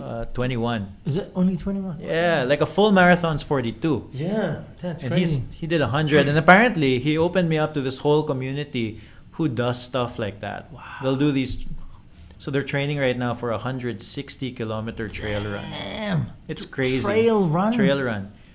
So during the interview, it hasn't come out yet, but during the interview, he invited me to his trail run. He's like, yeah, bye, we're going to bike up this mountain in Buhisan. Yes. And then after we bike up, number one, the bike up there, it's hard, right? It's a hard bike up. Do you keep it at the lowest gear, the highest gear? Yeah, the biggest gear in the back. Yeah. That's so that you can pedal at least. yeah. It's hard. It's hard to get up there. But the bike, I'm pretty confident with my bike, so I can get up there. But then he said, okay, then we're gonna do like a 9-kilometer loop, trail run loop, and I was like, I don't know, bike. I don't know if I'm gonna do that. 9 kilometers. Yeah, That's crazy. and then, but in the end I did, and then like I met some of his friends, and then now that I don't trail run. I hate it. I mean, not hate it. I hate running in general. Sure. Right, but. At least you like biking, though. Oh yeah, so at least I'm Active. hopefully stay alive. But that whole community is really interesting, and now all of a sudden, I know some people there. Network now. Yeah, That's and then awesome. it'd be cool to one of these days talk to some of the guys in that community, just learn a few things. Yeah, I think that's a cool thing, especially with being able to really get to know people from all walks of life. You really get to be exposed, like, is this something that I like? Is this something that I enjoy? And then if not, like you could always just sort of venture into it. At least you've tried it, Yeah. At least you've said, yeah, I was able to do it. Not the best at it, but at least I've done it. Yeah, You only live- they are pretty crazy about it. Wow, they're 'cause like really. I think even with my friend, like I know this guy who, he does 50 kilometers, and that's like a casual run for him. Oh yeah, And that's I a was lot. like, holy crap, the endurance, holy crap, 50 kilometers? Damn. If even me driving that is like, that's really boring. If you think about like 50 kilometers driving, it's pretty like... It's an hour drive if It's if you're not going super fast. Yeah, and but just- you're still yeah. running 100, and it's like, you need something to do while you, like, for example, if it was just me not listening to music or anything, that'd be crazy. And they're able to just enjoy that. But it's fun though. When we did the trail run, the nice thing when you're doing the trail run is because the one of the reasons why I hate running because I'm used to like just if I go out on a run, I'm here in the city and you're just running on the sidewalks or whatever. Yes. Yeah, when you do the trail run, it's cool because your mind is kind of working because you're looking down. You're looking at where you're stepping. It's usually not flat. We were climbing up this mountain basically. Because you've got tree roots, you've got plants, you've got like shrubs. It was really fun, and then they were super. Like they're super good at it. Was it a good pace as well? I mean, it was a pace that he did it. So last week he did it like in an hour. Damn. It's like really fast apparently. Wow. When we did it, it was like 2 hours something. So he was, He trailed down to a good pace. So that he trailed down to me basically. however fast I was going, and I was still in the back. True. I'm just happy I finished it. But but them, it's an achievement. yeah, we're going up a mountain. That's They cool. don't need to use their hands. They're just climbing up there. Do they not touch the ground? Or Well, I guess it's a certain gradient where they can run it, and then but I'm I don't really know what I'm doing, so I'm trying to keep up with them, and I'm holding the trees. I'm grabbing for sure. I'm grabbing the leaves, just so that I don't fall, that sort of thing. Yeah. Track But up. it was fun. It was fun. Damn, that's amazing. Cool. I think that sort of sums up pretty much a good amount of pretty much your background. Now I just want to jump into a new segment, which is I call digital and social media stuff. Oh, okay. So are you much into digital or like gadgets or anything like that, or even social media as well? Oh yeah, I have an Instagram. Perfect. We'll drop that in, but for the first part, I'll just ask which equipments do you use, because I like to take this kind of screenshot of where you are in 2019. So we're basically September 19, and I just want to do a quick snapshot of what you've got right now. So what cell phone do you use right now? Oh, I don't even know. Not big on phones. No, I'll use whatever works. I know it's a Nokia. Oh, Nokia, nice. That's amazing.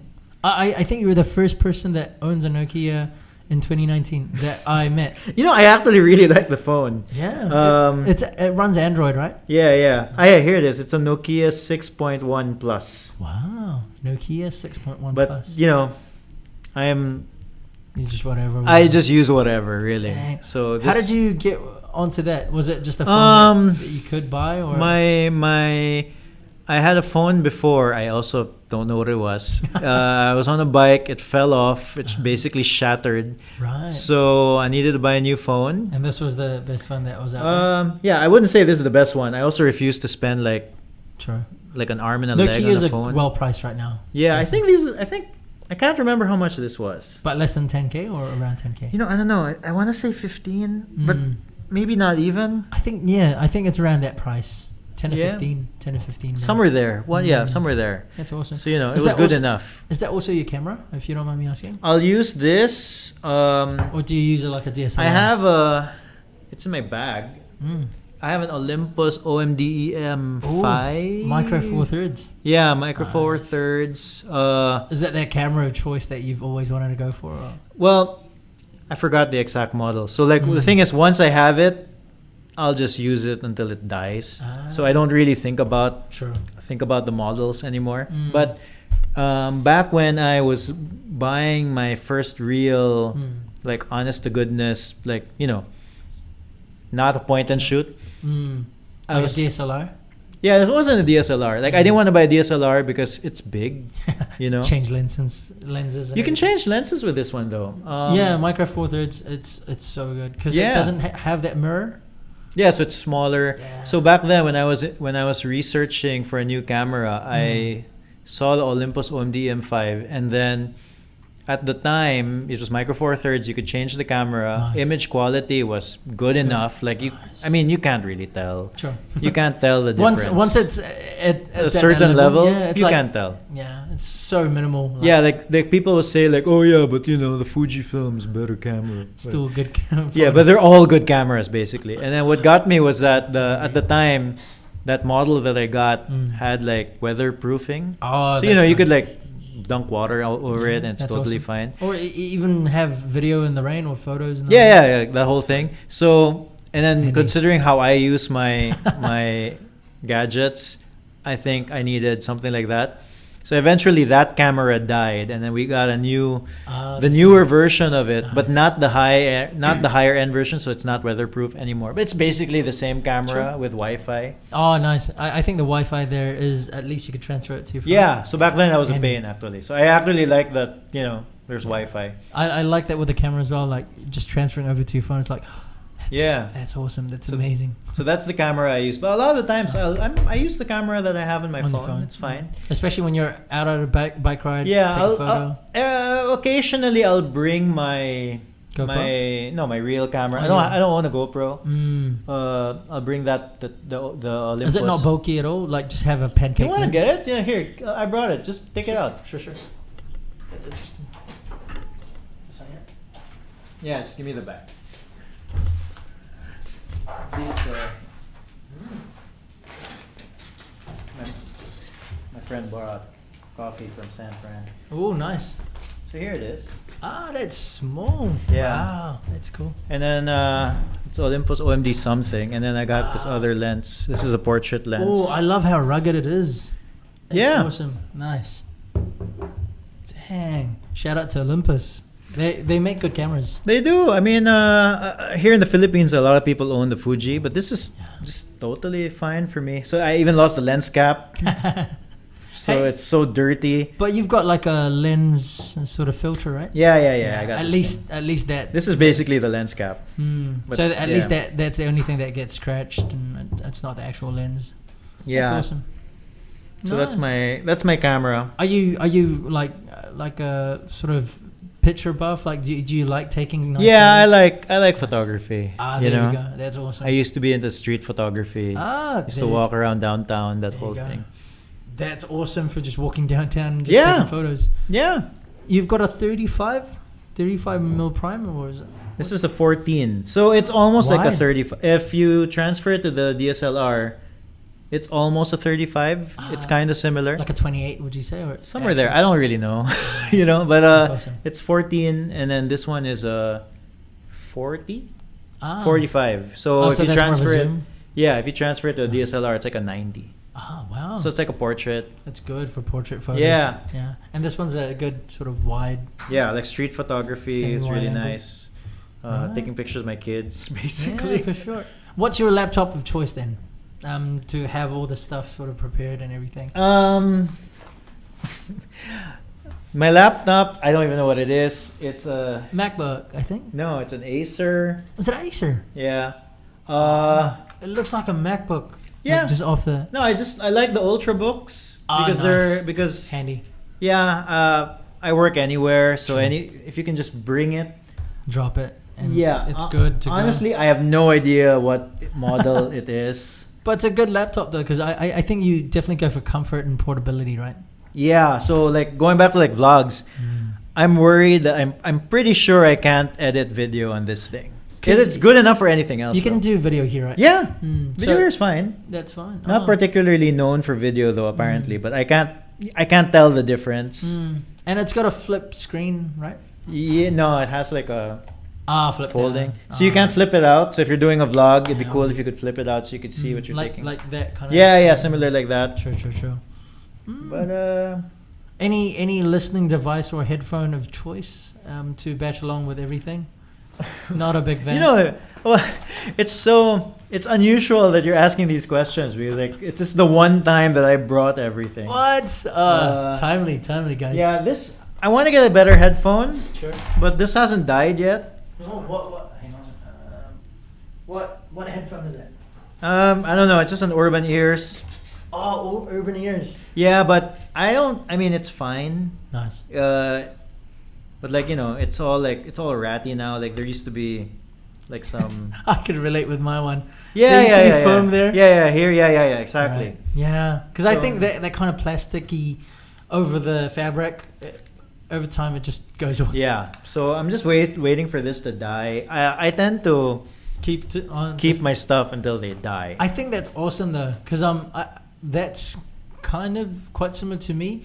Not on the phone settings, because I don't know. I'm a little bit picky with my phone because I need it for work. Yeah, I use it a lot. But then for the other stuff, I like to keep it, hold on to it. If it's working, I don't need Yeah. to change it.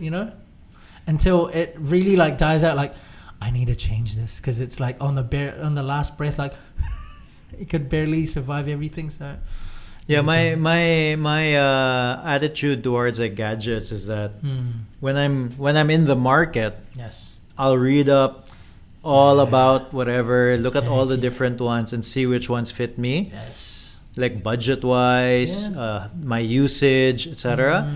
And then once I buy it, It's like that's it. that's it. Like I forget everything I read about. I don't even look at anything else. I can relate to that. Like I do lots of research. It's like the CIA would be actually crazy. Like what's this guy doing? Because I've got lots of tabs that's just Yeah. talking about the same product. And then once I buy it, it's like close all the tabs. Cool, I'm done with it. Yeah, That's it's amazing. it's a good way to save money. For sure. Because to me, I think I'm all about saving money. Like being able to spend but not overspend. I think that's the key thing. Like before buying that, I think my last purchase is this one. My last big purchase. iPad Pro. Oh my god! I looked into all reviews, looked into the pros and cons, if it really fits the stuff that I need. And before I actually bought it, I had to rethink and think over it, and then it's a full process, right? Yeah, Like, yeah, just yeah. Selecting that product. When And I then- buy something, I'm like you. Like I can't just buy it. No, because I see a lot of people like, oh, I'll just buy a laptop today, and it's like that. What? How?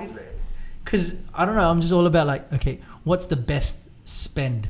For Yeah, example, exactly. for a certain budget, it's like, okay, what's my best? Is this the best spend that I can go for, or is there another thing that would be better than? Are you familiar with this website called wirecutter.com? Ooh, I think quite familiar with it. Well, is it like There's a website called wirecutter.com, and then it's cool because for like regular items, so like if you're looking for a best camera, they'll have a best camera category, but they're probably not the best at it because you can go to like other websites that are very Like CNET, camera focused, yeah, or DP Review. deep review. Yeah, but the nice thing with wirecutter.com is that let's say you can find like best vacuum cleaner on that Wow. site. So it's like the most mundane stuff that you don't even think about. It's here. Yeah, so like stuff like best headphones, whatever. But yeah, like best my wife and I just bought like a robot cleaner. Those Ooh. vacuum cleaners. Was it a Roomba?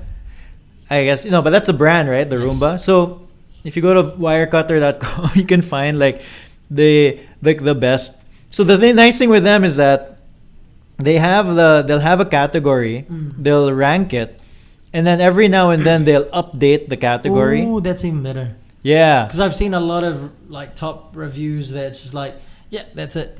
Yeah, and then that's it, and then you forget about it. No, Yeah. these guys, they will Update it. like you'll read in the text like we've had like 40 hours of review of Wow. and so they go through the trouble of all of these like That's mundane. My wife the other day, like she saw like best like laundry basket. That sort of, it's super Laundry ridiculous. Yeah, What? it's I would never think there would be a top 10 for that. yeah. That's amazing. So you guys bought the Eufy I Robo think vac? so. Is that it? Yeah. Yeah, 11S. something there. Quite nimble. And We haven't powerful. used it yet, but That's awesome. I've always liked those robot vacuums. yeah. It's No, my very sister has one in Singapore. So Nice. when we move to our house, then that was we're gonna go-to. need it. Nice. basically. That's awesome. That's awesome. So just jumping on to the next one. What's your what social media platforms do you use? I like Instagram. Instagram's that you go to. Yeah, I like Instagram. So would you say Instagram's that would be your top sort of pick out of for sure? Mm. Yeah, for sure. Instagram over anything else, really. any runner-ups like your I mean, second and Facebook. third? Mm, You know. everyone's there. Yeah. It's just a given. Really, that's it. Like, I'm not. I use it. Mm. I don't like spending a lot of time in it, True, but I true. use it a lot. Mm. Like, if you look at my phone, my social media stuff is under this folder that says antisocial. Nice. So yeah. Oh, the other, if you're talking about social media, actually, another one that I like using, and then it's exercise centric. It's called Strava. Strava. Oh, So it's basically a social media for fitness. for people who are who like to do like either I would say like it's focused on triathletes because because the focus is run, bike, and swim. Swim, bike, and run. But you can really put anything there. Wow. So like let's say you're on Strava and then you went out on a run this morning and then you share it online on Strava. If I log into the Strava, then I'll see that you went on a run this morning. Oh, nice. So instead of like status messages, it's like It's this is sort the of just exercise that I did. Is it connected to your Apple Watch or any? You could do it. You could connect it to. That's awesome. You could connect it to a whole bunch of things. That's I connected awesome. to my Garmin. Nice. So at least you could just you don't have to think about updating because it updates it for you. It updates it for That's me. amazing. That's how I found new routes when I was learning the Oh, bike. because you could also explore. You can find people all over. Ah, that's awesome. That's amazing. Yeah, so that's how I discovered some of these. There's like an athlete. His name's Christian Lim. Interviewed him also, and he was third in his age category in Ironman. How old is he? Huh? Young? Is he quite young? He's around my age, probably. I think mid-30s. So his age category, he was third place. Damn. That's And then pretty I discovered him in Strava. Had no idea who he was. good. Wow. So I followed him on Strava, and I was like, I'm gonna send this guy a message Yeah. and interview him. And that's how I met him. Through Strava, basically. Wow. That's awesome. Yeah. Dang. People who are into like fitness, like who run, who bike, or do triathlons, they'll probably know Strava. So you would you say that Instagram, Strava, and then Facebook, more or less, if we count Yeah, Strava yeah. as like a social media? Yeah. I mean, my instinct was to say Strava first, just because touche. Yeah, but the reality is it's probably Instagram first. I think it's just the athlete in you, like say Strava. No, it's me. It's the antisocial network person in me. touche. But I really like using Instagram. Instagram's fun. Don't get me wrong. Yeah. It's really nice. So this next part is we actually go into your Instagram and we look for a photo that's quite interesting and we get you to talk about it just to give more Sure. context. So I found this photo here. So you looked at my @sobermusings Yes. Instagram. Is this your main one or have you got That's like my personal one. there you go. Yeah. So I actually just searched up Carlo Villarica. Oh yeah. Instagram. Yeah. For the listeners, it's at Sober Musings. Oh, Sober Musings, guys. Yeah. Sober. That one is so. Earlier this year, we went on a cruise. Right. So like my whole family on my mom's side, we go out on a cruise. What every 2 years or something. This one was Alaska. Ah, yeah. So from where to where? Sorry. I don't know. We're just going Just around around. different places in Alaska. That's we went to like Juneau. I'm blanking on the names really, but it was really nice. Around Juneau, there, Alaska. Alaska is definitely the place. Yeah. There's another town there. I forget the name. I'm blanking on the names. But that one, so that's in a cruise. That's behind the cruise ship. Ah. So you see there's like a trail there. Yeah. So basically in the lower part, that's already the cruise ship. I just cropped it out. Right. And then that's the trail. So this is like, I guess it was kind of shallow. Right. So you could see like the dirt from the bottom coming up. True. Because the cruise just started sort of running from here, or like. No, that's like there's an area where you look at an iceberg, not iceberg, glacier. A glacier. And then people are taking pictures of the glacier, and then I was just looking down. Like from the cruise ship, I'm like, there's so many birds there, and it's really cool. I found it really cool, so I took a picture. Yeah, because a lot of pictures. all we could see is basically like just the blue ocean. You've got like this brown or grey spot down there, and then you get to see lots of birds flying around it. Yeah, and then there's like a triangle shaped. Yeah. It's very murkiness. artsy. Yeah, I really liked artsy. it. So yeah, I thought that was. What that was a it nice like? photo. What was the brown grey stuff? No, I think it's just like the dirt from Just the bottom right. of the ocean. But there are just lots of going up. birds there. Yeah, I think they must be there. There's probably food there. There's be. probably like some I don't know, like insects or snails or whatever that they're eating from the dirt. That's why they're there. I suspect. Right, very interesting. Right, there you go. Cool. So just jumping on to the next one. I'll just start this one here. So now this last part here is I basically ask you what's trending to you. Like what is kind of like what are you up to right now? I understand that you do a lot of cycling. Yeah, so I do a lot of cycling. And you also follow like a few vlogs. What's the most interesting thing right now in the cycling world? Would you say like a new form of cycling, maybe a new way of doing it, anything that's quite trending there? I wouldn't say it's new, but it's new here in Cebu in a way.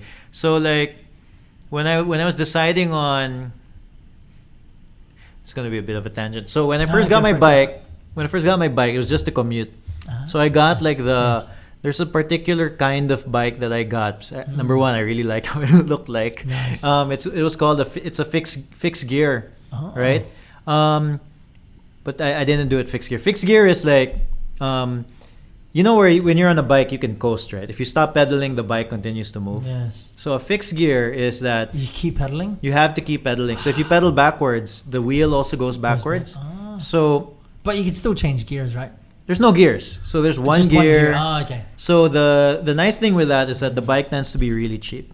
True. You can get a really nice looking bike, and it's really cheap. Is it light though? Is it like good for? It's cycling? generally quite light, although mine is a bit heavy probably because I got a cheap bike. But it's generally quite light because you don't have any of the gears to change from. Yeah, I everything. think that's one of the bulk of the heaviness. Yeah, especially yeah. The gears. Yeah, it's because you could get some like of a it. cheap, like a light chassis, but then the gears tend to. Yeah, to weigh it be down. quite Yeah. heavy, So yeah. like my chassis is the frame. Yeah. My frame's quite heavy. But so I first got that. Yes. I didn't run it fixed gear because I was scared. Because it's kind of scary if you're learning how to bike and then that's the first thing you do. So I ran it single speed for a while, and then so I was just commuting. But then I realized I seem to really enjoy this whole cycling thing. So I decided I was gonna get myself a geared bike, so I can go up the mountains here in Cebu. And most of Cebu is cycling in Cebu is mostly going up mountains. True. Because there's not much flatlands here in Cebu. Even the flatlands are not flat. Yeah, like they're little inclines. So like if you want to go flat in Cebu, you're going down north or south, like Danao or Yeah. Karkar, that True. sort of thing. And you know, it's far. Like you're going Yeah. far. You're going a straight line in You one need to direction. drive out to bike. Some people do that. Like I Mm. don't like doing that because I don't see the point. But I mean, it's I commute. So for me, I may as well just go the whole way. So but anyway, I wanted to buy myself a geared bike, and then Mm. when I started looking online, there was this thing called gravel bikes. And then- gravel bike. Because if you talk to people here in Cebu, Mm. initially when I was looking for a bike anyway, Mm. it was either do you have a road bike or do you have a mountain bike? Right. And then for me, the road bike was the road bikes are those bikes with the drop bars. Oh, like that one. Yeah, you know Rather what I'm than saying? this, Like yeah. the drop bar Yes. and then really skinny tires. Yeah, I've seen those. Yeah, and so the nice thing with those bikes is they're fast bikes. True. They can are. go quite fast. They're usually really light, Yeah. but you can't bring them anywhere because of the skinny tires. True. You can't bring them in like crappy roads, No. or you can't go off road with You'll them. hurt yourself. Yeah, With like it. those bikes really struggle if you have crappy Especially roads. with a pothole. Oh yeah, Oh God. oh for sure. Mm. And then a lot of the roads are just bad. Like Cebu roads tend to be, especially if you go exploring. Yeah. You could have like a nice road, and then it just becomes gravel. It just becomes True. dirt or like really big rocks or whatever. Yeah. So a lot of people would have mountain bikes, Mm. and mountain bikes is a very good choice for True. Cebu. Yeah. Right? It's just an all rounder per se. Really, yeah. But the problem with so you have really big tires. Yeah. Where's You you can go? go anywhere, like really Mm. anywhere. But the thing with the mountain bikes is if you wanted to go like long distances, like you wanted to go to like Katmon or something, you want to do a 100-kilometer ride. They're not the most comfortable and not the fastest doing those kinds of rides. Right? It's just because the way you're sitting up, True. you usually don't have the gears for flat distances. True. You can't go that fast. Yeah. And then the gravel bike is like an in-between bike that leans towards a road. So if you look at it, it looks exactly like a road bike, but you have thicker tires. So you still have those drop bars. You have right. Interesting shape. yeah. But you have thicker tires. That way you could actually sort of maneuver if it's like a drop there. You could actually handle it rather than having to. Yeah, or you can go off road. Like you can do True. like dirt roads. Is it still comfortable though, even with a drop bar kind of thing? Yeah. You can. People need to get used to it. Obviously, the road bike geometry is you're kind of leaning forward. Yes. Because with the mountain bike, you're leaning back. Your weight's in Yeah. the back. Your weight's on the seat. Because you're trying to like jog up, A little bit, yeah. So with the road bike, You're kind of leaning you forward. kind of lean forward. You can get, if you're on the drops, you can get down, so you're more aerodynamic. Yes. So that's the problem. Like if you're going to Danao, for example, there's like a stretch where there's wind going at you, and you feel that. You can feel your bike slowing down True. as you As you move forward. Mm. So the nice thing with a gravel bike is you get to explore. You get to go to all these places with crappy roads, True. but you can still go through like long distances. You're with kind of ready for whatever it throws you. Pretty much. It's like a good fit then for Cebu, right? I feel that Mm. if you're, unless you want to get a mountain bike, because mountain bike is still a really good fit. True. But if you do like a road bike, Because if you geometry- need to go like long stretches of road, then at least you're ready for it. yeah. So I feel like the gravel bike is a really good Gravel choice. bike. I should look into that. Gravel bike. Yeah, if you want to get into cycling. Might get into that. Very interesting. So that's what's trending to you, right? And I like to show this piece here. I'll quickly just hit recording here. So this one piece here is a Google Trends visualizer. Something quite interesting, actually. Okay. So the whole premise of this is from Google, and they show what people are typing in onto Google right now, at this very second. And this is set for Philippines. I found these. The first result is from Google. No, not you, Google. No, I think you. Oh, so this is the Philippines. This is the Philippines. So this is what people are talking about right now. Interesting. Anything interesting that sort of pops out to you? Lance Stephenson. Oh, what do you know about him? Nothing. I don't. Well, no, he's a basketball player. I'm just wondering why people are searching about it. Yeah. Like he's coming out a lot. Yeah, I think something might have happened because the beauty of this one is if we find him, do you see him? There. That's him. Yeah, I wonder why he's trending. Because we could actually open a new tab. Oh, that's cool. And see. I wonder why. What did he do? What's happening here? So, TNT forced to lives. Oh, downplay skirmish with TNT's David. So, You know Lance Stephenson? Dirty player. I don't know. Oh, he's a funny player. No, but he's he's like one of those players that are like some people would call him a dirty player. He probably gets into fights. He does like he does like he's good, kind of a journeyman player. And he somehow gets himself in the news. Might be a controversial play that he did, something like that. Yeah, I don't know. Happened. Do you follow much basketball then?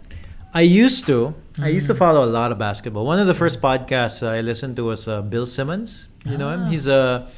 He's a writer for ESPN. Nice. And then he was one of the first people who had a podcast. Wow. Yeah. So he did like a basketball podcast then? Did a basketball podcast. Sport podcast by any chance? He did a sports podcast. He eventually was fired from ESPN. Why? And he started his own thing. It's a long. If you search it, it's there. But yeah, he did his own thing, and then now he has like a whole podcast network. Wow, that's awesome. So he's interviewed like Kevin Durant. Yes, the NBA greats. Yeah, but not even just that. So like, he's also really heavy into pop culture now. So he's interviewed like what's his name again? Bill Simmons. He's interviewed like all sorts of people like Denzel Washington, Ethan Hawke, I might have seen Sean him Penn. before. I think I'm quite familiar with the face. Let me see if. Yeah, I think he has a book. Yeah, I think I've seen him before. Book of basketball, which I lent to a friend that hasn't returned it. I gotta send him a message. Reminded you of that book now. Yeah, that's awesome. So we'll also just pick another one. Just finish off there. I don't know. I mean, like the other stuff, like the haze in Cebu, I'm familiar. Yeah. What do you think about the haze? Because it's coming from Indonesia, isn't it? Something. Yeah, I think so. I'm not. Like if I didn't see social media, if nobody posted anything about the haze, I couldn't tell the difference. Yeah, it just looks cloudy to me. True. I actually brought like a mask today. You did? Oh. Yeah, because my wife told me that, hey, you need a. Oh yeah. you need to cover up. So I was like, okay. Yeah, my mom was like, Carlo, you probably shouldn't go biking. And then I was like, and I showed her a picture. This was today, and then this is me biking today, and I was in the middle of like nowhere basically, and it was just I felt like it was beautiful. Like it was just greenery everywhere. It was cloudy, but who knows? yeah, I mean, I was like I was probably in the area that had the cleanest air in Cebu. Where was this? That was yesterday. I went biking up that Buhisan to Pamutan. It's called Pamutan. It's behind Tisa, behind Labangon. There. There's like a mountain up there. And then once you get up there, it's all nature. Wow. It's nothing. You don't even see the buildings. Is it around Happy Valley? No. Further down. So near Labangon, but basically it's not in the city anymore. You're behind the city. Wow. So it's what's the place again? Called Pamutan. Pamutan. Yeah, that's where they do that's where my friend did a trail run. That's where they do the. That's where. Okay. Yeah, I think they have like a Pamutan Trail Fest. Damn, they've got an event every year there. Something. It's pretty full on then, eh? Yeah, the nice thing with Cebu is that if you're into like outdoors, once you get out of the city, you don't. And then getting out of the city is not that hard. True. Like I did that, and then that was an hour and a half of riding. That's it.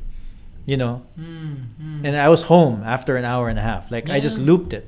Because it's not that far off. Yeah. It's not, and I mean, it's just hard because you have to go up a mountain. It's hard, but it's right there. Yeah. You know what I'm saying? Like if people want to get out of the city, it's right there. And then that's not the only place. There's places like that all over Cebu. You know? Because I think that's one of the misconceptions with Cebu is people in the city tend to think that Cebu's big, but no, it's not. It's just it's pretty, like if you bike from end to end, it's pretty quick, right? Yeah, no, it's small. Like It's very small. You think it's big, like because people talk in terms of, oh, how long is it gonna take Travel from distance. IT Park to Ayala? Yeah. Then we're like, oh, probably 30 minutes. Wow, okay, 30 It's minutes. just traffic. Yeah, but it's just traffic. But you know, True. if you walk it probably takes 30 minutes. Close, yeah. Yeah. I think I walked it. It was only like 20 minutes. Yeah. It's pretty close. On a bike, it's even closer. Yeah, true. Because you don't have to actually because now that I think of it, bikes can actually slip through quicker than motorbikes, Yeah. especially in the traffic. If we A just little account bit. for Well, the motorcycles are pretty fast. but I think I'm talking in the sense that if it's just full on traffic, it's the Oh same. yeah. It's they're basically on the same sort of medium.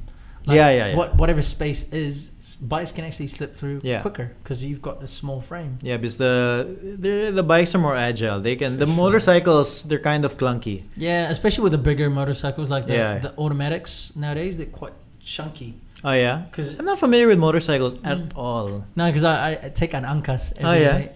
Angkas is great. I love Angkas. Angkas is life for me. Like that's just my go-to. I never really bought any vehicle here in Cebu.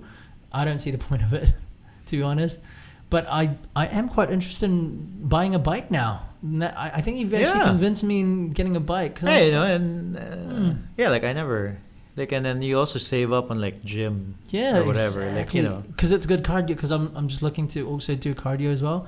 I need to lose a good amount of weight. I put on a good amount of weight. I think this is the heaviest that I've ever been. Oh, yeah. And I love it because I'm just like, everything jiggles. This is weird. Yeah. Oh, you'll if Sounds you know, but it's Gravel good bike. exercise. Gravel bike. I keep that in mind because I think that was one of the reasons as well because my dad, he had a city, I think you just told me right now, like a road bike. Yeah. He had a road bike. They call it a racer back in the day. Yeah, a racer. Because I think he brought it from New Zealand because my sister was born in New Zealand and then they brought a lot of stuff from New Zealand back to Philippines. I grew up here and then he had that racer and I would always just remember it like I liked the racer, but it was just bad because the wheels were so thin. So it would always when I'm going humps, I was like, you need to hold your breath in because you can feel all the humps. But you know, check those old bikes. Some of them have like big clearance.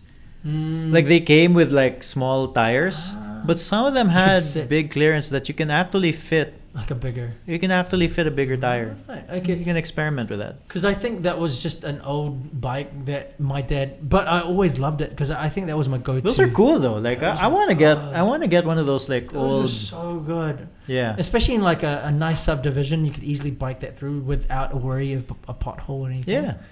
And yeah, I just loved it because I grew up in, a little bit about me, I grew up in Visayas State University, Visca, in Leyte. Okay. And it's basically a university. So we get to bike around without a worry of, like, we didn't grow up in the provincia, we didn't grow up in the city, but it's a nice place that you can easily just bike around. And it was amazing. And I truly loved it because it was a good way for me to really sort of explore the place, but also just bike around. As a kid, I think that's perfect because you don't get to be dropped off. Like, you don't have to wait for your parents, like, hey, drop me off to my friend's place. You just bike there. Yeah. You know? That's amazing. No, that's you can do that right here. Yes, I think I'm just have to actually be quite like really mindful. That's it. Just be Yeah. really mindful. How's the I think just my last question here about the bikes. How's the traffic here for Cebu? Is it? It's alright. It's bad. I mean, it's not great. What do you mean? I think bike wise, like, is it safe enough for you to have? Because I understand you've mentioned that you've been to Copenhagen. They're huge on bikes. You've also lived in Spain. Yeah, no, but the thing is, it's undoubtedly more dangerous here. Undoubtedly, because there's no infrastructure for it Sure. here. Like in And when I was in Spain for a year, I didn't notice it at all because I wasn't. No, I mean I wasn't biking. Like I went out on a bike once, so it wasn't in my worldview. Like the funny thing here in Cebu was when I wasn't biking, you don't. I never saw a cyclist or a commuter, a commuter cyclist on the road. Never. Like I just never saw them. Now that I'm very aware of it, I see them everywhere. Wow. I think it's the same kind of like thing when you buy a car. Like you're never into cars, and then you buy your first car, and you're like, you see all the cars that are same with yours. Oh yeah, probably. Yeah. So similar. So you have a better. It just opens your mind a little bit. But there's a lot of cyclists here in Cebu. So there's a lot of cyclists, number one, but most of the cyclists are, they're in it for exercise, right? Yes. There's a community of cyclists who will, like if you go, like we're in IT Park, if you go to inside some of these buildings, some of these buildings have provisions for like bike racks, That's awesome. Nice. And then you'll see that there'll be a bunch of bikes. So you can actually see that there's a lot of bikers there. Yeah, like so some of them are probably, some of them work somewhere here, like they're call center agents or something. Sure. But the majority of people who bike because, that's because it's a financial choice, right? Sure. Because they saying, I'm biking because I save a lot more than taking a jeepney, and even if the jeepney is like what 8 pesos, 9 pesos, it's still a big amount for them, for sure, right? But the thing is for me, I mean I'm thinking about it in a sense of like the truth is not health, like it's faster, it's just so much better. Like if you don't mind sweating, and then if you don't bring an extra shirt, I think. I bring an extra shirt everywhere, and it's just for me it's convenient in a sense that because a car is convenient because you can drop all your stuff, you have all your stuff, it's air conditioned, you could sleep in your car, that whole thing. True. But it's inconvenient in a sense that it's generally slower in the city, for sure, and then you have to look for parking. That's another thing. How's it with biking though? Like, is it a good sort of like so biking is convenient in a way that's opposite to a car. It's faster. You don't need to look for parking. You spend so much less. Can you just park like on the side? Is that fine here? Yeah, you can park in it, but you probably get your bike stolen. But you just need a lock, right? Yeah, but you still probably will. I mean, I wouldn't park it on a sidewalk. Yes, but What about in the mall? Do you go? Yeah, there's bike parking in the mall. Okay. Just make sure that it's secured. I bring a bike lock. Nice. And most a lot of buildings have bike parking. A lot of them don't. This one doesn't. I couldn't find it. So where did you park here? I don't know, I wrapped it. It's like on a window thing. I don't know. I just found it's somewhere there. And nice. But it's inconvenient in a way cars are convenient. It's inconvenient in that you can't bring a lot of stuff. You're gonna sweat. But I think if you can just find a workaround with that, then you're off to the races with it. No, like it's some people it can fit their lifestyle. Like it like my wife, there's no way she's gonna be biking around. She's not gonna do it. Like it just won't fit. Like she does all day is meetings, and she has to dress up. That sort of. She's corporate. That whole thing. But for me, I show up in a meeting in shorts. If I feel like I need to quote unquote look nice, I'll bring like a polo. Yeah. But I'll still wear it with shorts. Just have the collar. Yeah, just have a collar. I think I could totally relate. Not just with the short. I think I've got like pants that are quite breathy. But then with the shirt, I never. I used to be in corporate. I think I'm just over that phase. Like, I just want to be casual as possible. Like, comfort is key for me now. Yeah. So that's I choose all my clothing because of comfort. Because of can I wear this on a bike? Just pretty much. Nice. I like that. Yeah. That's awesome. Hang on. Last quick thing, and then we're off. Sure. We actually went longer than expected. Well, Oh yeah, That's right. I don't know. I if you let me, I'll talk. Same here. Cool. But man, thank you so much. Oh man, I truly enjoyed that whole conversation. Oh, I yeah, think we went thanks. from podcasting to bikes to gravel bikes to what was Lance Stevenson. it? Stevenson. And then I was just curious because his name was popping out. I was like, why are Yeah. people searching for Lance Stevenson? What did he do now? is he known for having those antics though? He's had he's known for antics. So he's had that in the past. Yeah, and the thing is, he's good enough that you kind of pay attention. You know? But he's not good enough to be like a Kobe or like No. a LeBron. He's He's no. just there. Yeah, he's just there. I wonder if he was the one who boasted that he was a Kobe stopper. I think a couple of years ago. I forget. Might have been because he's still in the new. We'll see then. Yeah. Interesting. Well, man, thank you so much. I think the last one here is I just want to check if there's anything upcoming with you, anything interesting that you want to invite people, all the listeners or anything like that. Well, no, I'm just listening to 032 Conversations Yes. after you listen to this one. For sure. Yo, guys, check him out. What's your go-to podcast sort of place to listen? Oh, I have an app called Pocket Casts. Oh, nice podcast. But you can listen Yeah. on Spotify, on Do Google you use Podcasts. or what do you use for your distribution? Libsyn for Libsyn. distribution. Libsyn, yeah. I think I sort of looked into that, but There's like a monthly fee. Yeah. I think it's a staple. Like if you want to upload like a bunch of data, because sometimes it gets you a few gigs, especially for high quality audio. Yeah. I have like I usually do MP3s.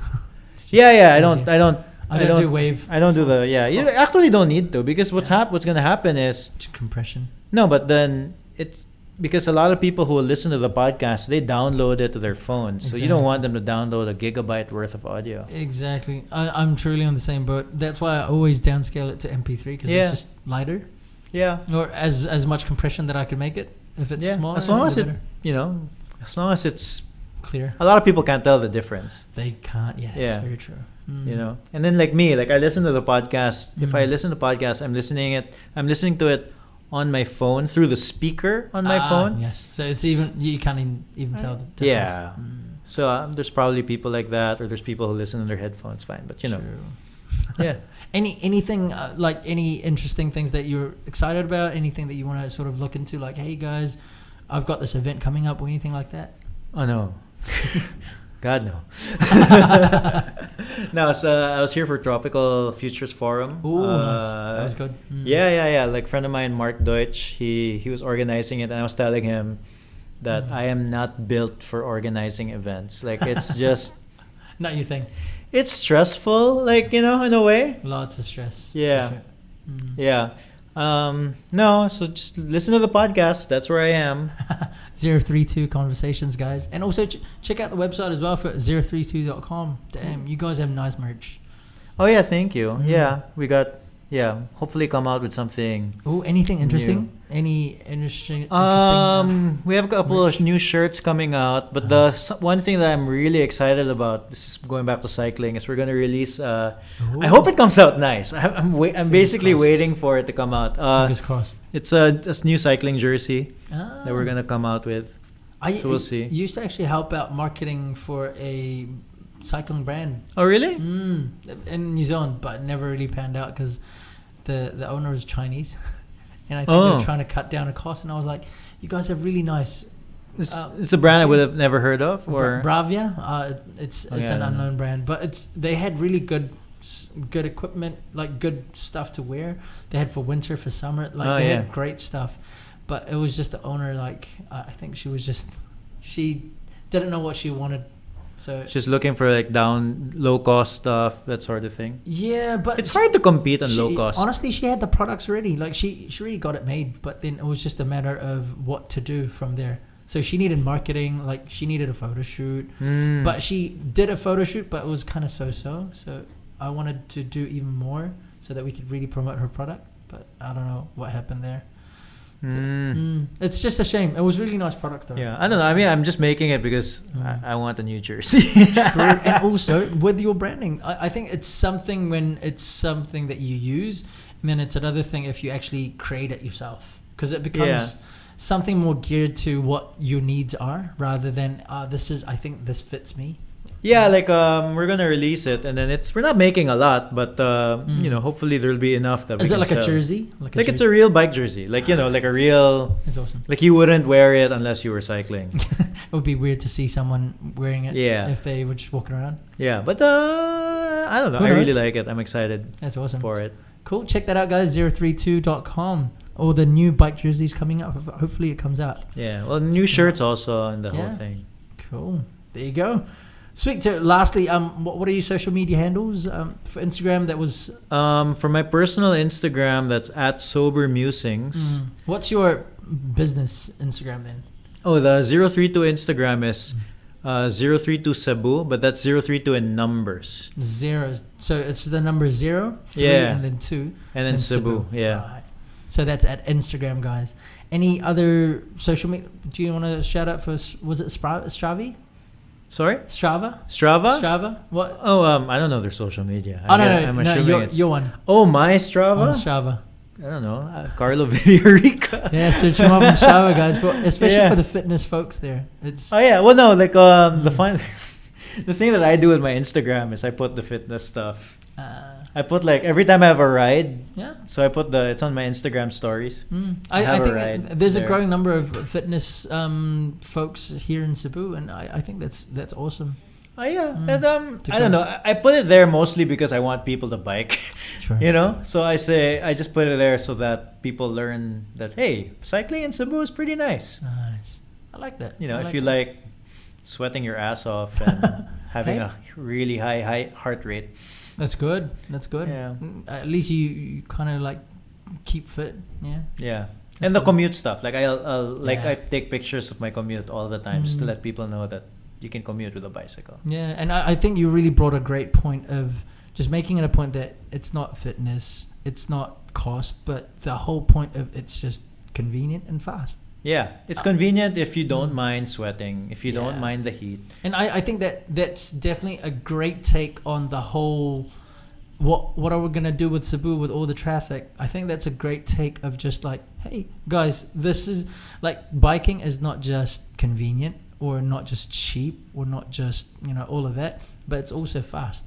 Yeah. Well, sorry, before we end, like just Yes, to be go clear, for it. like the thing that Paul Villareta pointed out was that you don't need to bike all the time. Yes. Like Mm. if you want to go to the convenience store to buy your Yeah. Cheetos or whatever, then you can bike for that. That's like Yeah. that's a 5 minute. It's an alternative Errand. form of transport Yeah, like rather than filling up congestion with your car. exactly. Like Yeah. you could. There's so many things that you do that probably a bike is it's a much better tool than a car. Or even walking down.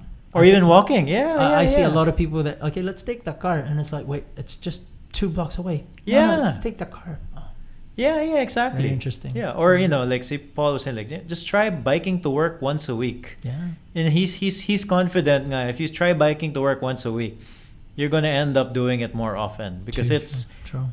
it makes you happy. Being on a bike just makes you happy. And I think honestly, like the results of it as well, like getting healthier and everything. you're moving. Yeah, I think that brings a lot of optimism in that because with congestion and stress and traffic. And then it's- like the if you're like a lot of people just have a sedentary life. How do you say that? Sedentary life. Yeah, like it's just the only walking they do is they get up from bed, walk to their car, Yeah. then they park their car, and then from the parking lot they walk to their office, and sometimes that's it. Yeah. Sometimes that's all the movement they get. Yeah. If you're not careful, Yeah. that's a That could be a cause for you for health issues. yeah. For sure. I think just last one. There was that article that talked about how people in the city mostly drive to the gym and bike Oh yeah. in the gym and then drive back. I think there's a lot of irony there. That Yeah. you could actually just bike and then go gym and then bike back. Like Yeah. that would be better. Yeah. My wife does Overall. that.